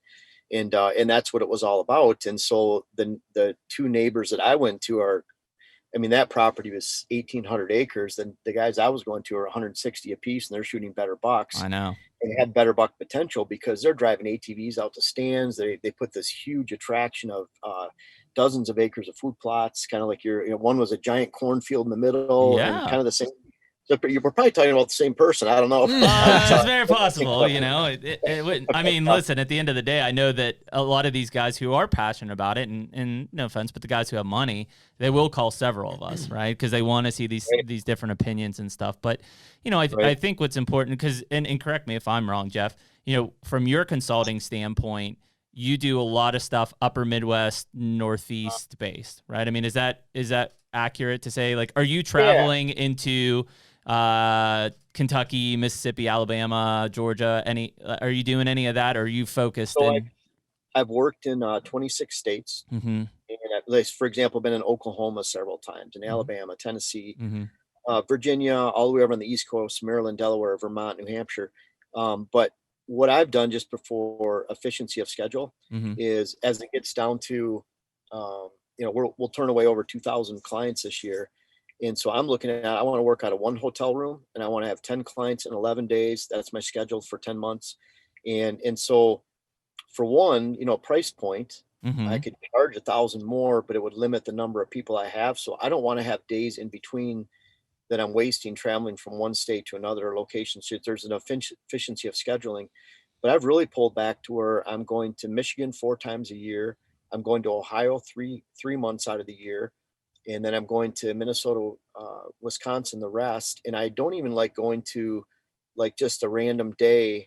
Now, we got talked into a flying client next week. I'm going to Nashville, and Diane's actually going. So we're making a little vacation out of it. There you go. But I stopped flying last year. I went to the first 3 fly-ins, and then we had to reschedule the last 6. And I usually fly to 8, 9 clients a year.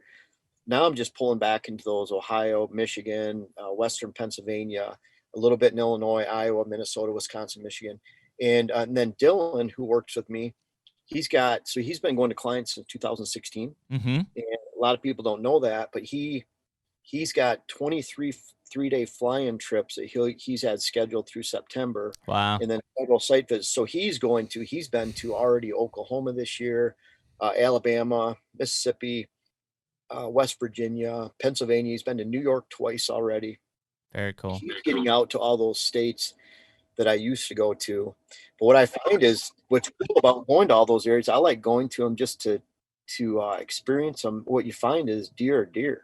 They relate to people the same. They relate to each other the same. And so those concepts of deer hunting being the lowest hole in the bucket still, I mean, the habitat changes, what you plant in a food plot changes, what you might plant for trees, invasives, you know, everything changes in areas, but the concepts of how you put that property together for success are still the same. Are your, and obviously not to get in like prices or anything here, Jeff, but from your typical client, I don't know how to relate this or how to say it. Would you consider them like average guys, I guess? There's, you know, well, I mean, my prices are on the site, but mine are pretty standard. It's $24.50 for a normal size. I'd say up to 120 acres, 160, depending on the habitat.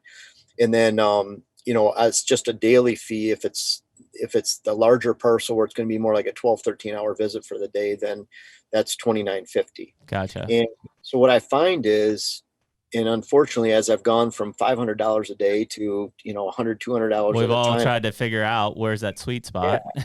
And I've been at this price now for a long time, just because we have that volume where it makes it very efficient. Again, 10 clients, average about $2,600 a day, 10 clients in 11 days. And we can schedule that out months in advance. But what I find is there's people that have saved for years. They are more maybe average to above average income. Yep. It took them years to save for their property, and they just want to do it right. And then I have a lot of clients, I'd say half, that are small business owners. Yep. Successful small business owners. And that could be, they have 8 employees, 5 employees, and they could have 150.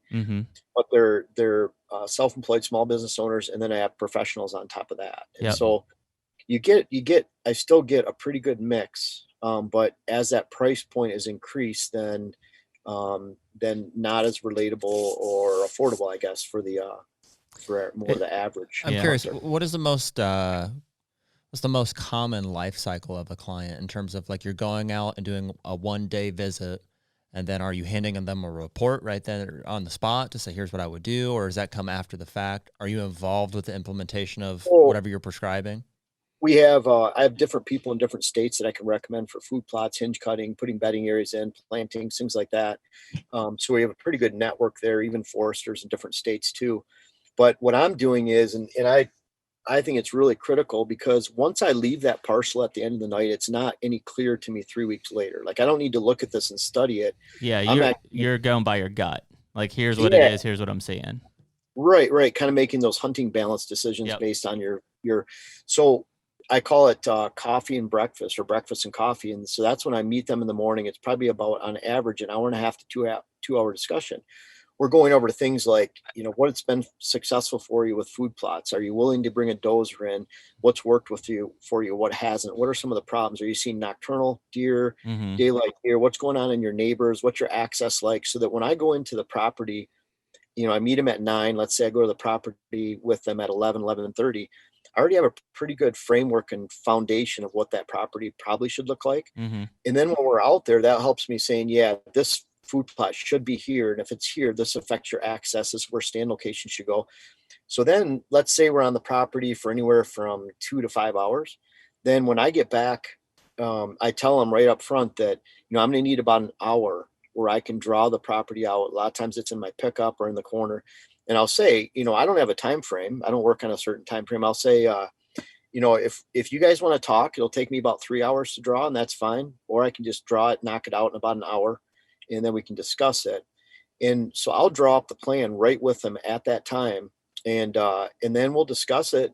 Some people don't want to discuss much, which I don't like. I'd rather they take 8 pages of notes and record it and video record it too. Yeah.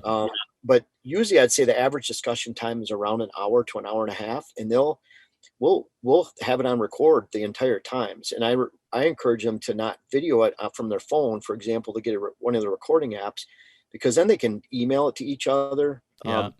So when I'm done with that plan, I have stand locations numbered. I give them to them, and then they might have it on a laptop. I have it on my tablet. We all have it on our phones, and we can actually discuss it. And we'll even go through, okay, stand number 10 is a northwest wind morning stand that I would wait for the rut. And then stand number 11 is a evening stand. You can hunt with heavy 8 mile an hour, 5 to 8 mile an hour south winds or above. But if they're lighter than that, it's going to tail back downhill in the last 45 minutes with the thermal. So we'll actually go through even each stand location. So when I leave, they can literally start working the next morning. And a lot of them do, because they know where bedding areas should go. We've already talked about how they should be created. So orange is bedding. And so for them, what should they do in that area to have intense bedding? TSI for general timber stand improvement is brown. So what's going on in brown? And they might have 20 questions in orange versus brown. And then we talk about food plots, what they should do. That's based on not only what should work in the area based on if it's big timbered or ag, it's always different, but what are their planting resources and how much money do they have to spend and devote? And I'll even talk to them. I'm like, we're talking 8 acres of food plots. Let's say you're going to have a budget of 1,500 to 2,000 a year. Is that going to be okay, for you? And if not, we might slant what they're planting towards something else. Right. Maybe they're planning on getting a planter in year 3. So we'll talk about, okay, this is what you're going to do for the first 2 years. This is what you're going to do once you get your grain drill in year 3, with the thought, I want them to start right off the bat with something, because really, if you're getting food plots in, you're getting your access determined by food plots where you're not spooking out deer. You're getting stand locations, blinds, mock scrapes, trail cams. That's about 70-80% of what's going to get them to potential of success. And a lot of times that first year, they can just explode success, right off the bat. So I'll just show you this real quick. This is so all these client parcels are different on here. Mm-hmm. But these are the 2 neighbors that I had in Michigan. You can see how their plans are completely different. And that's based on resources, current timber, food plot locations. But as you go through, they're all different shapes, all different sizes. The colors are similar, but that's about it. And, some of these properties, those first 2, you wouldn't even know that they're 160 each. And some of these are 50 or 40, or my average client is about 60 acres. Very cool. And I would say actually my average client's about 100, but half of my clients are 60 acres or less, if you look at it that way. Interesting. So I'm really, by the end of the day, it's on probably average 10.5 hours with my clients. Some are 13 hours, some are 8. I remember a couple of years ago, it was I left a client. I was in Virginia, Minnesota, northern Minnesota. Mm-hmm. And I called Diane and I said, guess what, babe? I got out in less than 8 hours. It was the first one in the year. So it was like 5 to 5. Yeah. So I got out in less than, but so when I leave, they have this. And then it boils down to after that, there's a lot of questions. So but we've already got the plan. So they're not questioning where to put food plots or how to manage your timber. It's, hey, I'm out here in the field and I noticed this. And they'll send me a quick text and then answer it. And then I probably have about 10%, usually one in every trip is a repeat client. Gotcha. That's So what I was going to wonder how that kind of balances out. Cause like, I know from my standpoint, and you know, every consultant does it differently. Like I had a lot less clients, literally a handful to 2 handfuls at any given time. But like, I was there. I was available all year. I was at their property 4 or 5 times a year. We were running camera surveys. So, that's why I ask about how your clients are, because some of those guys were, call it higher end business owners, right? But also in that same breath, they kind of expected that availability. Which as I developed new businesses, like even with a deer grow, like I just didn't have the time for it anymore.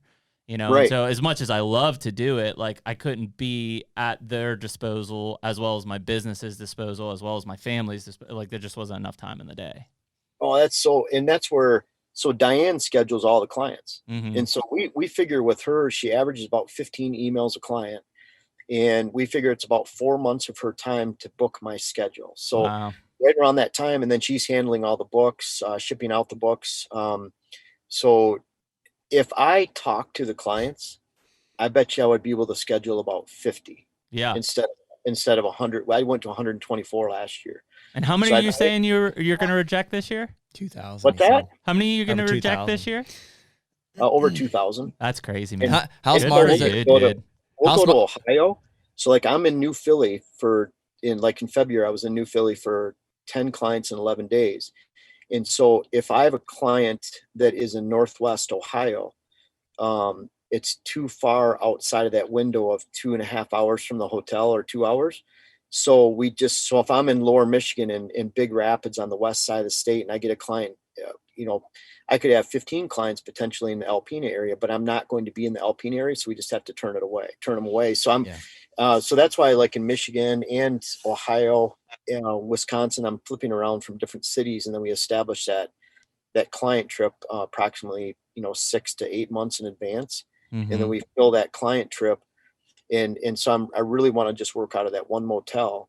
That's awesome. And then by working with them, so it's kind of it's just a different approach, because so if you have some of those clients that want you to take care of them and do camera surveys on things like that, well, those are repeat charges, where I'm looking at this is a one-time thing. When I leave, they have the plan, they follow the plan, and then I'm available for quick questions.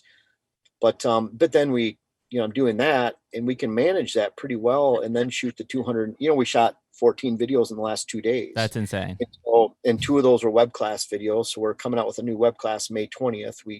So we have to be very rigid on like the next 3 days we shoot, I have to finish 13 web class videos. And then the next day we shoot, I have to shoot 6 YouTube videos. And then that web class will be out by May 20th. Dylan has them all. They're all due May 15th. And, so we have to fit this all in very rigid. And it's kind of, but you would be doing a different system because you'd have fewer clients, but multiple days. Yeah. It's just how it kind of lay down. And it's interesting, cause like I got to the point I guess earlier in that where, cause Emily and I were both doing it. She had a background at the state level from being the state deer biologist at Missouri. And so we were both doing it. And then it got to the point where like there was almost too much for us to do in that model. So then it's like, well, could we hire people? In fact, that's how Weston and I think originally got connected. And it, and no offense to Weston or anybody, but the demand was like, well, no, we want you to be here. Right? And there's only so much that me, Jeff, you, Weston, it's only so much that a single person can do. And so your model has to dictate how big your business can be, essentially. Yeah, I was going to ask you, I see your like podcast with a client on YouTube, I think was like the fruit tree discussion. I think that was one of your clients, correct? He freeze up. He's pondering. He's like, That was such a deep question. He's like, let me process that for a minute, Weston. I think he got a call. Did he? It froze. What do you guys think? Down there. Hey, there he is. There you are. You got stuck in a face that looked like you were seriously pondering the question. I was like, man, he's thinking really hard on this one. Yeah, for a long time. Yeah, it was just. I was following up. I wanted to ask you, like, on that podcast, I think you were talking about fruit trees with a client, but like out of those, like, let's say 2,000 that you reject, do you ever get a lot of questions on just a video chat, like consulting without visiting the property? I do, and I really strongly don't agree with the video or online, and I've done those in the past on online consultations. And there's a few reasons why. First off, just timing. A lot of times people want to do those in the evening, and that's when I don't want to. They're getting off work. That's when I'm getting off work too, because this is my day job. If you look at it that way. But a lot of them want to do it like on a Sunday evening, Sunday afternoon. And, we'll say, okay, it's a 2-hour consultation. It ends up being 3 hours. There's an hour of prep time, an hour in follow-up. And I'm turning away 2,000 clients. And I just spent 5 hours on a phone call where I charge 1/3 as much. So right. Numbers wise, it doesn't make sense. But then at the same time, I feel like I get a window of accuracy, maybe 40, 50%. And so because I don't have boots on the ground and I'm not there actually discussing and looking over maps and you can do that online, but not to the same degree as even if I'm at breakfast, all just talking. Right. And being in a more casual setting, but it's not accurate enough for me.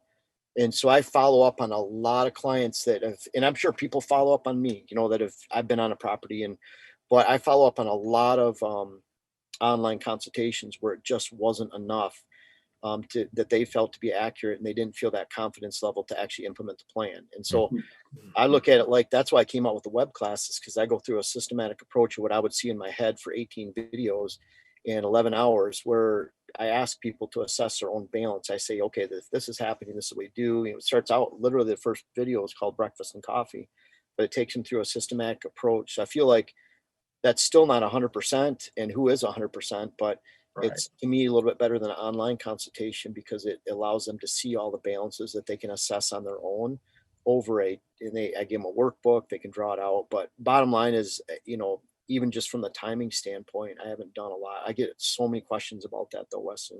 Yeah, it's like, give a man a fish or teach him to fish with your web class. If they're like, that's better than nothing. Just take the web class. And I look at it like, I have I think it's 700 YouTube videos out there, and then over 600 articles on the site. And then the books are $29.95. So I look at even just the free content. I have a lot of people that have drawn up some really cool designs that they would have been close to what I would have come up just by immersing themselves in the free videos and books or free videos and articles, let alone books. And then the web class is a lot cheaper than me coming to their property. And it's crazy though. It's a way for you to volumize, right? Because you can't effectively cover everybody.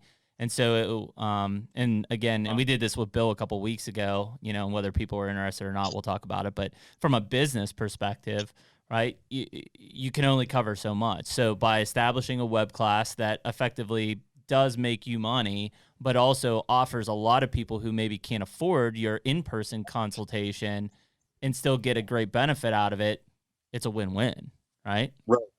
Yeah. And I would say that, money wise, it probably, it could be more in web classes this year than even going to clients. And so my clients are maxed out, it goes back to, so let's say I charged $1,500 more per client.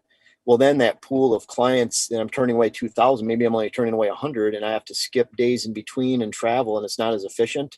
So I feel like I'm at that max of income potential with that. And so then it's the YouTube videos and web classes, books. You're trying to look at it like, how can I spend my time wisely and be able to actually fit it all together. And so, it's like someone asked me, well, why don't you ever advertise going to client consultations? I'm like, well, client consultations are, maxed out. So I don't need to advertise for that. Books and web classes we're actually looking at advertising those coming up. My daughter Ariana is getting involved in that. But we haven't advertised ever for anything. So it's kind of other than just putting out free content and people see it and got that. And that helps with sponsored partners like Deer Grow. You know, I'm not advertising for Deer Grow other than I'm advertising, meaning that people see it in there. And after they see it for a while, they start, I switched from Sitka to First Light. And Jeremy, we talked about that a long time ago with partners, like it's important to find good partners and sponsors. But my goal is to never change a partner. Like I want to work with Deer Grow for 20 years and I don't want to switch from company to company, and I don't need to, because my sponsors make up about 15 to 18% of my overall annual income. So we had that discussion before, and even from, you know, I don't know how all the other sponsors are, but like in our conversation around Deer Grow, you know, it's kind of like, Jeff, I just want you to be you, like use it how you would use it in a normal situation, or how you would advise a client to use it. You know, I don't want you to be pushing it commercialized essentially, or, you know, shoving it down people's throat. I mean, there's enough people in the industry that do that already, but you know, it's just from I think it's more effective and believable. In fact, I think it's more effective from any of the sponsors' perspective, just the way that you include those things in the content. And given, you know, props to you, because here we, you know, 2 weeks ago, we're talking to Bill Winke and how he did Midwest Whitetail, which was a very entertaining based, hunting based, story driven based, you know, on your side, the amount of volume of content from an informational and educational standpoint, and yes, entertaining as well. You know, it's apples and oranges in the comparison, yet both of you have found, you know, complete success from a digital front, in which on a traditional basis, this industry has long fallen into TV. And now here we are on, you know, how do I become successful on a digital front? You guys have. Yeah, it's so different. And it's where I think the hunting industry in general is, you know, a lot of it is so let's say you have even on a podcast, let's say you have a certain base of listeners. Well, if you push a product, you can burn out those listeners pretty quick on that product. And so you get initially a lot of sales, but then after that, and I went through this with like Exodus trail cameras, they had some podcasts that they sponsored, and they're wondering, you know, when they first released that and pushed out a coupon code, they had 50, you know, purchases right off the bat, different buyers. But then they did that same thing a month later and they had 4, and then they had 1, 2, 3, 1, you know, back and forth.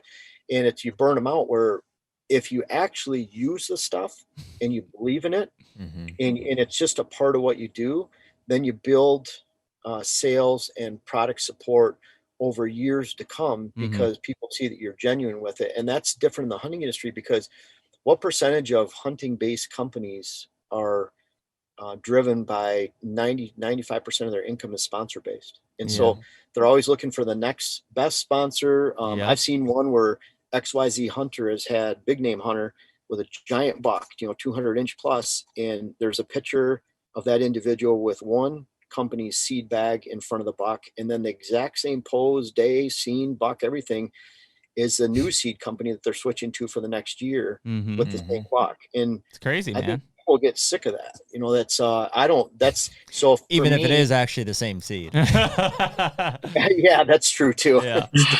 But, you know, I had someone in the hunting industry, they said, well, you know, they'd like me to represent the product. And I'm like, I just don't see myself using that in a daily basis.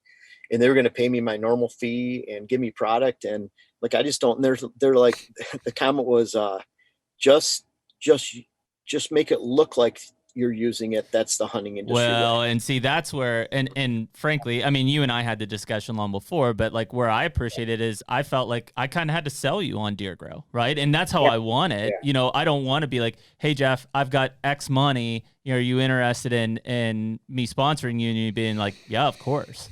Like, you should ask the questions. You should ask about the signs. You should ask about who's using it and how the business is doing and things like that. And so it's just, you know, it's not seen like that as much anymore in the industry. And it's an unfortunate thing, because we're in this time buy model, right? On a television side, especially, in that, you know, the networks are charging a time buy in order for these shows to air on it.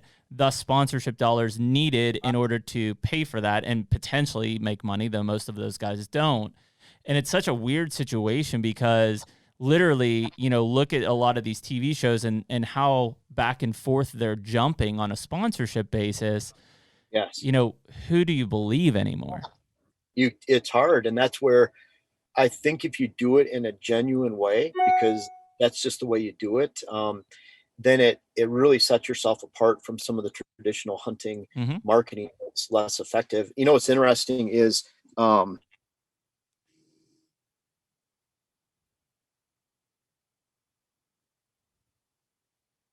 love to know what's interesting. Like, There you are. No, not Yes. 5 or 6. That's what he's saying. No. We got you. I think I'm back on there. I was going to just say one thing, just even wrapping up with Maybe deer for grow. rifle. Sorry. Deer grow is interesting because, you know, in talking to me, I was really intrigued by it. And I don't know, Jeremy, if you told me that you knew Aaron Warburton. Yeah. Yeah, Warb and I know each other real well. And I don't know if you told me that, but I talked to Aaron quite a bit. He's one of the ones I really respect in the hunting industry. His mind, Greg, all those guys, I consider him friends. Warb was literally texting me as we were on this podcast. Really? Yeah. So I actually asked Aaron what he thought of deer grow and, you know, everything before I gave you an okay or we continued forward, because I just wanted to hear what his opinion was, because it was kind of new. It was something that I hadn't used before. And, you know, I have the utmost respect for him. They're not going to use products that they don't believe in. 100%. And so he gave me the green light with you, and it meant a lot. And that was, and so, you know, that says something about deer grow itself too, in the product. And that's why because frankly, I don't want to waste my time using it if I didn't think it was going to be effective. Again, going back to, I don't want to just use it to use it. I completely agree, man. And you know, Warb and Greg and those guys, we used it at Midwest Whitetail for in its early days, really in 2013, 14, 15, probably. And so those guys were experienced to that. And, you know, and it's kind of funny because I think if you probably ask the question, would those guys use it for the hunting public, Aaron would probably say no, not because he doesn't want to use it, because it doesn't fit their model. Like, they're not planting food plots on public land. No. And so it's a clear example. And I think you and I have the understanding, and Aaron and I do too, is that I'm not going to approach Aaron, nor would he accept a sponsorship around deer grow, because it doesn't make sense. Yeah, no, it's kind of like minerals. Yeah. I don't believe in minerals. I can't use them legally anyway. So why would I? I've had mineral companies, scent companies. You can go on. I mean, there's been quite a few products that I could. I was one group of products that they wanted me to use their seed. I didn't believe in it. They wanted me to use their scent contraption machine. I didn't believe in it. So that meant the other, I want to say it was 6 products altogether. And at that time, then I'll just say, you know, monetary value at that time, they were $8,000 a piece. I turned down the 2. So that meant I lost all 6 at $48,000, which was fine with me because I didn't believe in those 2 products. I half believed in a couple of the other ones. And so it wasn't something that, I mean, I could go to sleep at night knowing that I wasn't representing product or even a company that I didn't necessarily believe in just for a paycheck. Well, we've even done that here at a hunter standpoint. Obviously, it's a little different because of Stone Road Media. We have relationships with certain brands. Like, you know, I use Muddy Tree Stands. You know, I use Muddy Box Blinds. Like, and so that's an easier one for us. You know, but there are certain products that, you know, we won't even entertain or reach out to, just frankly, because we won't use them. Right. And I mean, right. Again, it's the same deal. We don't want to be that guy that, you know, actually shot that mule deer with this site, but we're partnered with this company. So we got to put this other site on our bow. And people maybe don't realize that stuff happens. It happens a lot. Yeah, it does. And it's just so, you know, it really, and again, we live in this industry. So, you know, I hate to like rain on anybody's parade that's watching this from a I love to hunt perspective, and I wish I was in the industry.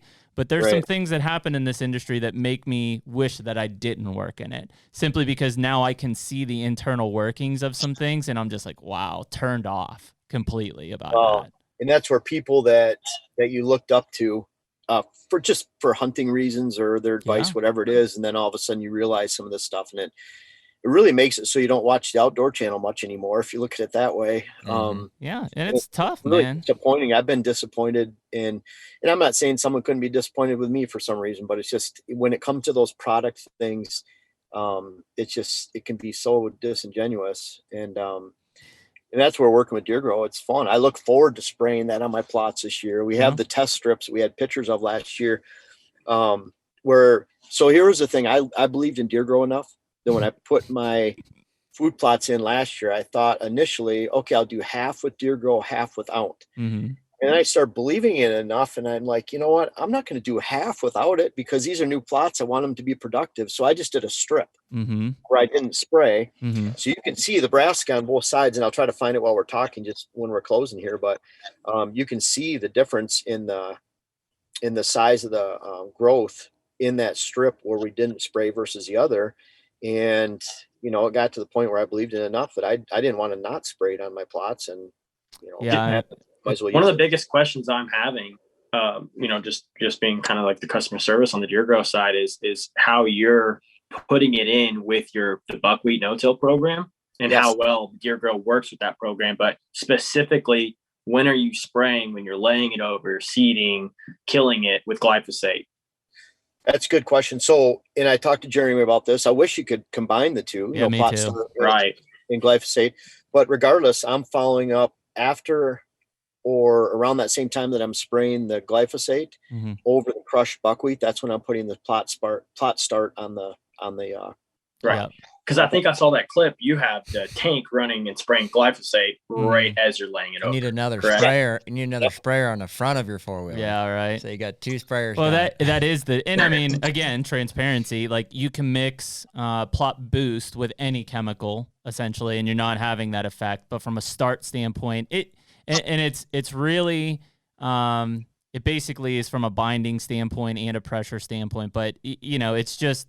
Could you do it? Probably. Would it be as effective? Yeah, you don't know. Like, so transparently, I do it with backpack sprayer just because I don't mind pressure and different things like that. So. Little baldy spot. See that picture right there? Yeah, that's crazy. Can you see the middle portion where I didn't spray? Yep. Isn't that nuts? Yeah, that was the difference in one of the fields. We have that same difference in another field too. Well, literally, it's germination success then almost. Well, I mean, there is a so I won't give away the other active ingredient in it, but they're in plot start. So you know we don't hide it, right? My relationship is with a company called AgriGrow, which is essentially my parent partner in this. And AgriGrow has been in the agriculture industry for years. And listen, at the end of the day, if somebody's willing to pay extra from a crop standpoint to improve yield on a harvest, then sure as hell the products work from a food plot, make it look better standpoint, right? And so what we did is we essentially looked at the AgriGrow portfolio of products and we started to do some more analysis of, well, what if we took some of this and we mixed it with this and we added some of this together, because we're looking at it from a purely a growth standpoint to get it up out of the ground, and then a sustainability to make sure that it's extremely nutritious or it enhances the nutritional components of that plant. So, you know, as we're looking at this, part of what is in a plot start and why I tell people, man, I love spraying it the moment I put my seed in the ground, is that there is a germination enhancement part of that product that literally will help get that seed up out into seedling phase faster than if you didn't have it on there. Right.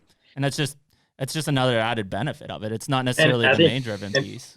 And every part of it's critical with the germination side and even the plot boost with drought resistance, because, you know, Jeff, with your program, you need that greenhouse effect working. Yep. You need that soil moisture on the ground when you're putting in your fall plants with that buckwheat. So it's every part of it's critical. Yep. I guess a couple of questions just on use too, that I think would be helpful to listeners, or you could X this out if you don't want, but, what would, you know, again, it's not a replacement for allowing it to temporary. It's not a long-term replacement, but it is a temporary. And so like a lot of the plots that I have, getting to them, I don't want to handle tons and tons of bags of lime anymore. Getting a lime truck into some of these areas, small areas, is not an option. And so it's a perfect solution for me where it's a temporary replacement. It works for that short growing season. For one, based on pH, how does that affect the amount of plot start that you would put on? And then number two, what I found is I had to change out my nozzles on my sprayer because that fine mist that can come out and is appropriate for glyphosate, it took me 3 times as long to spray the plot start through because it's a thicker mixture within that tank, even at 25 gallons of 25 gallons. So with those two, I think that'd be helpful to people to let them know that, it'll be a lot more pleasant spraying experience as far as time wise. Yep. If you can talk about the nozzles, but then at the same time, if their soil was 5.5 versus 6.5 or 6, what would be the differences? Yeah, I mean, the big thing on the nozzle side is number one is how much water you're diluting the plot start with to begin with. And that comes back to what's the volume of solution your sprayer is putting out, at a given time. The more water in it, the more watered down, the more fine the solution is to come out of those smaller sprayer nozzles. And a lot of my backpack sprayers, obviously I can adjust that nozzle, right, in terms of how much I'm letting out at a time. Sure. From an ATV or UTV or even a tractor one, there's specific nozzles that go on that at different pieces to relay that. So I typically look at the fact that if I'm using like my UTV one, which is a 60 gallon, I'm diluting that enough over an acre or 2 acres that I don't even have to change my nozzles. It is dispersing it enough at a rate that's appropriate. If you are using a smaller sprayer, thus having maybe a higher concentration of it, having a nozzle that has a little bit better opening could let that out. But, keep in mind, it's also rate of speed and what you're comfortable with. If you're going over uneven ground, you don't want to be, blowing at 10 miles an hour across there type of thing. That is interesting. There's still a lot of bigger particles in like a liquid lime sense, so it's not as bad as that. So like from a liquid lime format where it's literally lime that is dissolved in water and you're shaking it, there are visible particles when I put that on my hand. From a plot start standpoint, unless you let that product out in heat, you shouldn't see as much particles in there. I mean, obviously, number one, you get it, make sure you shake it well because there is a mixture of sediment that could sit at the bottom.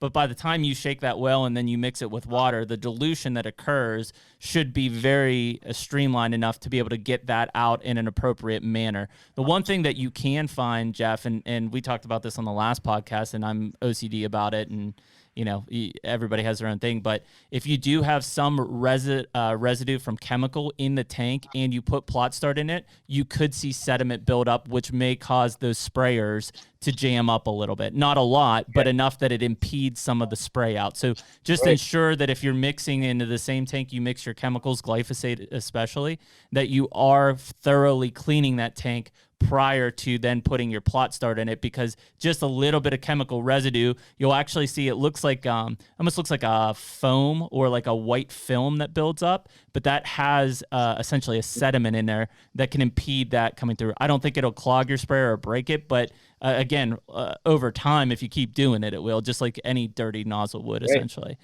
Yeah, and that's pretty interesting with liquid lime. Yeah. So the way I was educated on lime back in the late 90s, Jim Islip, he was a soil extension agent up in the UP in Michigan. He handled that whole area. Mm-hmm.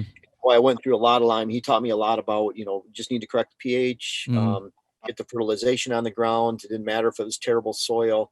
And if you time that with good moisture patterns based on the seed you're planting, you're going to find success. Because I had people tell me there's no way you're ever going to plant a food plot in that location. Right. But the lime, he told me it was particle for particle in tons. And so liquid lime, maybe it could change the pH quickly, but then it goes away quickly too. Super fast. And so he told me, he's like, yeah, you could buy a 55 gallon container of liquid lime, but it still boils down to that will only be 100 pounds of lime in there or 50 pounds. And if your recommendation is 4 tons of lime per acre, you still need that 4 tons of lime per acre. It doesn't matter how many 55 gallon jugs you put on there, as long as it equals 4 tons of actual lime per acre. Right. And so people, I think, are disillusioned a lot with liquid lime, thinking that this is a long-term solution or a correction, and it's still volume. I mean, and that's where, again, from an alternative to lime, right? One of the big things that people have to look at, so pH is an indicator, right? It is literally nothing but an indicator that something is out of balance in the soil, right? So we have this goal of pH, but pH isn't a nutrient. It isn't an actual thing you can hold. It's simply an indicator to show that something's out of balance. So though it's something that we constantly look for from a plot start standpoint especially, I'm looking at simply calcium in the soil on a parts per million basis. That most plants, whether it's an annual or perennial, needs calcium and a lot of calcium. And so by adding that into the feed from a parts per million standpoint with a plot start, and it's instantly available, it's not bound up in the soil, I'm adding that ability for that plant to thrive in growth and thrive in nutritional quality over even traditional lime that puts in the soil could take months or years to break down to make that calcium available. Then the plant can uptake it. That's why, like on an agricultural standpoint, it makes sense because those, whether it's soybeans or corn, they're rotating and planting those plots year after year after year after year. From a food plot standpoint, I'm just trying to make sure that the plants that I put in the ground on August 1st have enough calcium to be able to thrive and grow and succeed till December. And past that, I don't really care. You know, No, yeah, we don't care. we don't Yeah, care. and you hit the nail on the head with that growing season peak of like Yeah. spraying plots start down. And even with the guys with 5.5, pH, we're needing 2 to 3 tons of lime per acre. That's where you're going with your 5 gallons of plot start per acre instead of the 2.5 gallons. Yeah. And you can even spray that when you're doing your buckwheat planting. And then again, at that 2.5 gallon rate in the fall planting, because they're still going to benefit from that germination success and all those nutrients that are being freed up. And again, look at it from a standpoint of, if I'm at a 5.5 and I put 5 gallons of plot start down per acre, I'm not going to jump to a 6.5, right? But look at the other aspects of what are in that soil test, including calcium parts per million of what is available to the plant, right? Because that pH is the indicator that there's binding effects happening, that the plant is unable to access those nutrients. Well, by changing and adding these microbe effects that basically happen from the amino acids and things like that, you start to adjust that pH because of other activity that's happening in the soil. Whereas when I'm looking at it from a lime standpoint and a calcium carbonate standpoint, I'm binding things to hydrogen ions essentially to form carbon dioxide and water, and then that calcium's left over. That is what the plants have available. It's a much more complex process that happens. And yes, over time, if you add lime over plot start, you will see a big increase in pH, but that pH isn't doing anything to the plant. Like, what are the nutrients in that soil that are available to plant? That's what matters at the end of the day. Sure.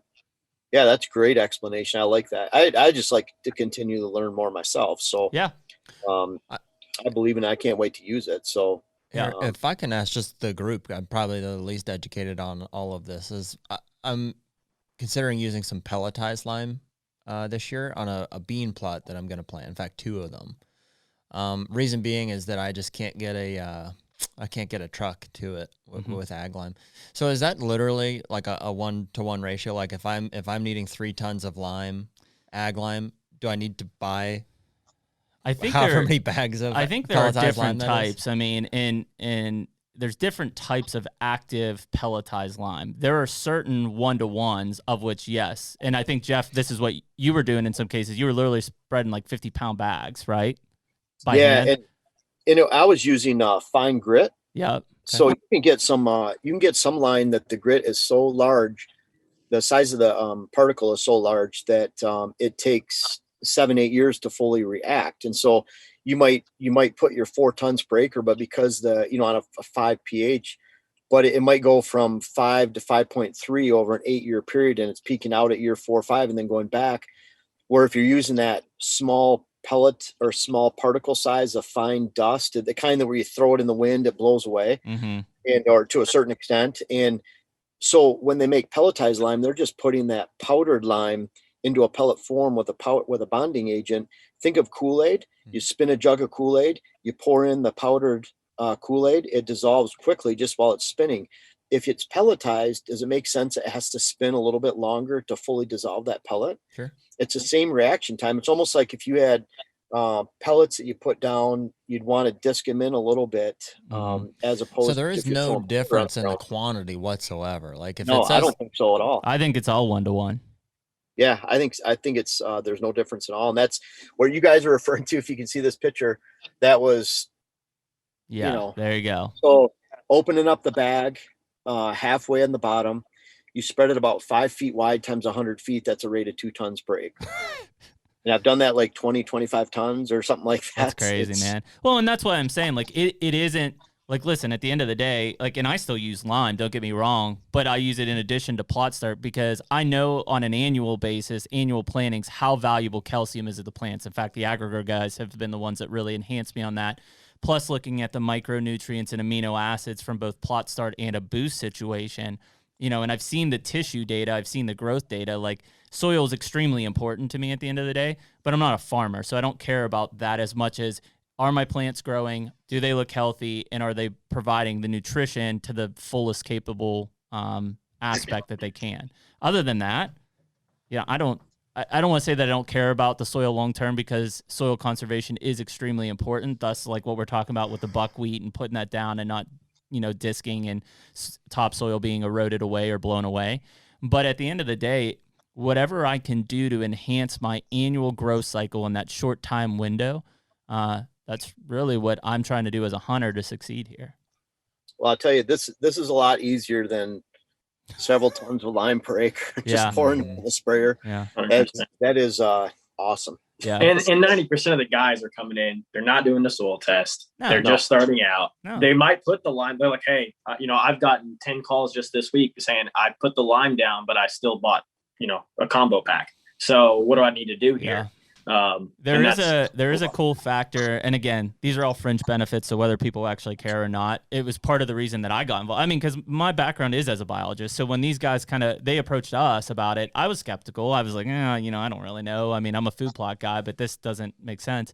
There's actually an active agent inside of Plot Start that will, if you have traditional lime in the soil, and in fact, we've all probably seen it, where we go into an area, we disc over the soil, and you see that white, like literally in the first 6 inches of it, because it didn't break down, is that there's an active agent in Plot Start that will actually help break down ag lime that is currently in the soil at a faster rate, right? It's not going to dramatically enhance it. It's not all going to disappear, but it is an indirect effect of it, because the amino acids and things that are happening in the soil are essentially enhancing the microbes, and it's, you know, speeding up the process of what's breaking down and a digestion of what's in that soil. Mm-hmm. So, you know, as you look at it, none of us are ever going to say, hey guys, you don't need lime anymore, just use this. But if you look at it from an alternative and what you're really trying to accomplish, you know, I challenge most people out there. I say, listen, if you've used Plot Start and you haven't had success, like, I'd love to hear about it, because I've trolled the forums in the shadows, and there's a lot of people that will naysay it as snake oil and it's not good for this and it's not a lime, and nobody's telling you not to use lime. We're just saying this is an alternative. And there's also not really anybody saying, hey, I used it and it sucked. And that's a good point.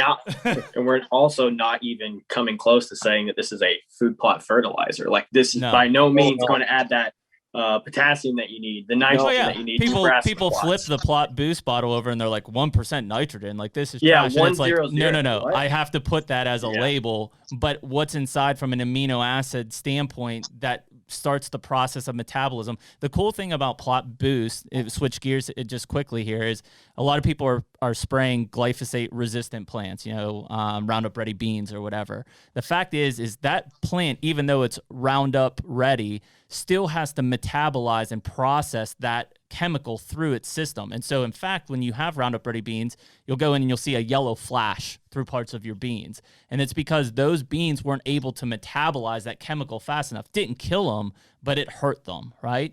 And so when you add Plot Boost into that same tank, it actually enhances the metabolism of that plant, lets it process that chemical faster, and you don't see that yellow flash as much as you would if you were just spraying glyphosate straight onto those.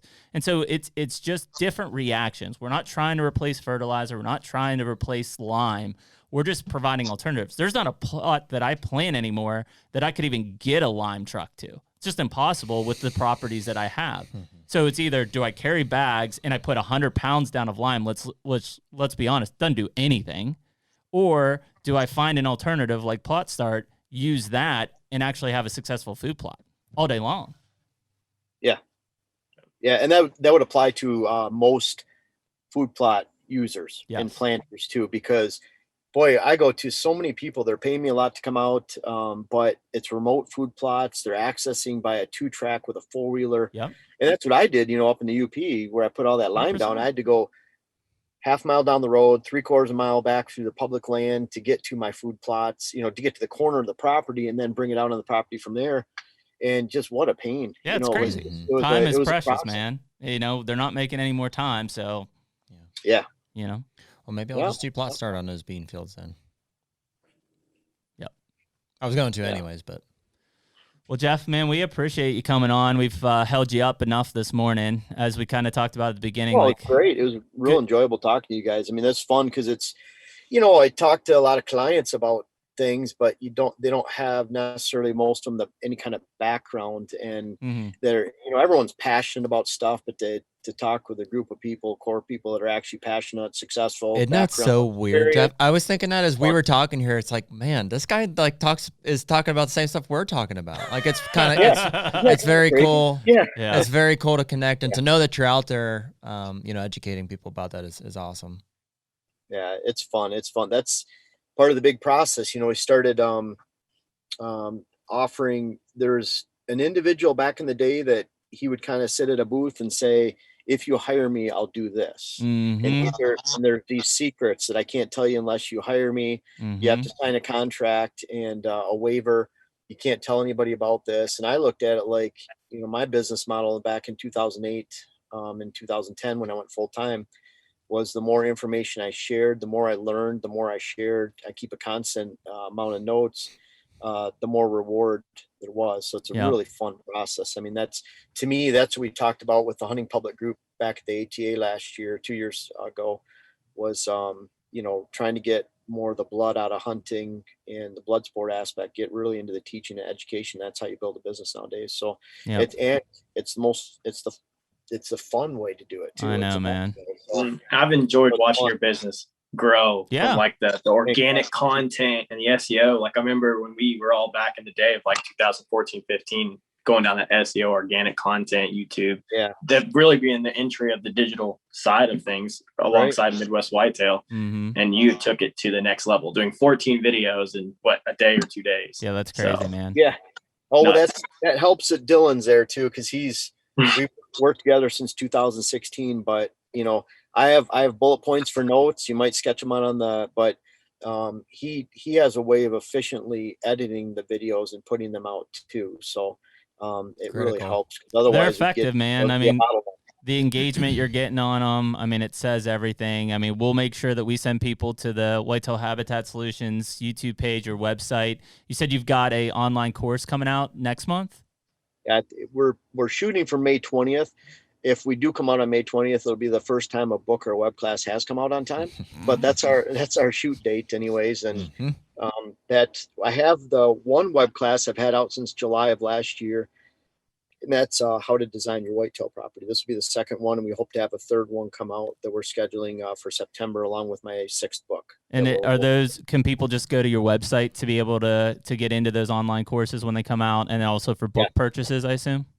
Yep, and they purchased the web class, so it's basically like the first one was 18 videos, about 11 hours of footage, and a workbook, a hat. They get the ebook downloads for free too, or included. It's not free, but so then when they own that, they can share that sign on with their family, people that are hunting the same property.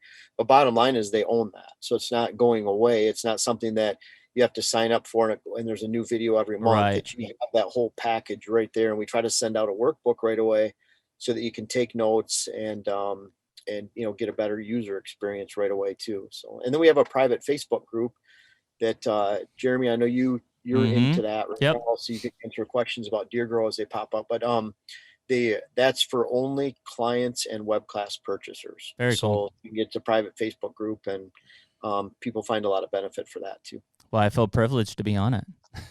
Yeah, that's well, you can offer some advice and experience that no one else has. So that's very important. Very cool, man. Well, listen, Jeff, we appreciate your time.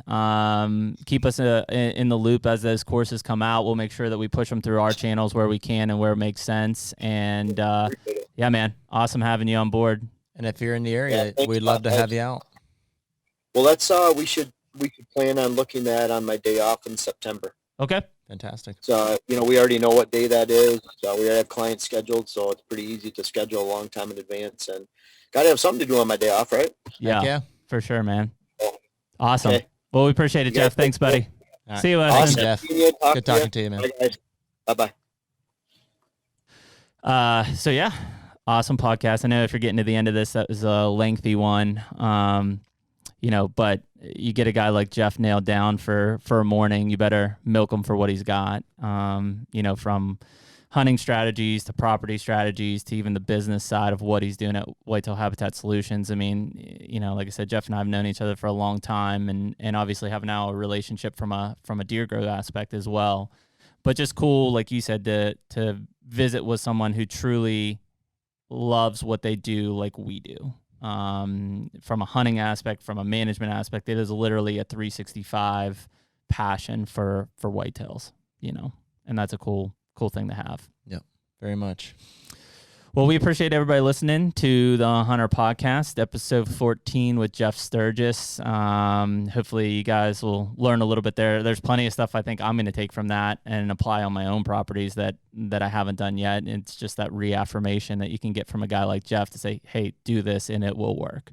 Mm-hmm. And it'll probably just be us next week, kind of divulging what we learned here and what's next. Hopefully we get some Hoyts rolling here, and we'll start looking at building those out, and maybe slamming some turkeys in the face. Start shooting a little bit. Between now and then. Colton and I are going to go out Sunday, and you're going out with Dad and the kids. Yeah, with the boys Saturday. Yep, so. youth season here in Pennsylvania. So we appreciate everybody listening, and we will catch you next time on HUNTR Podcast. Take me on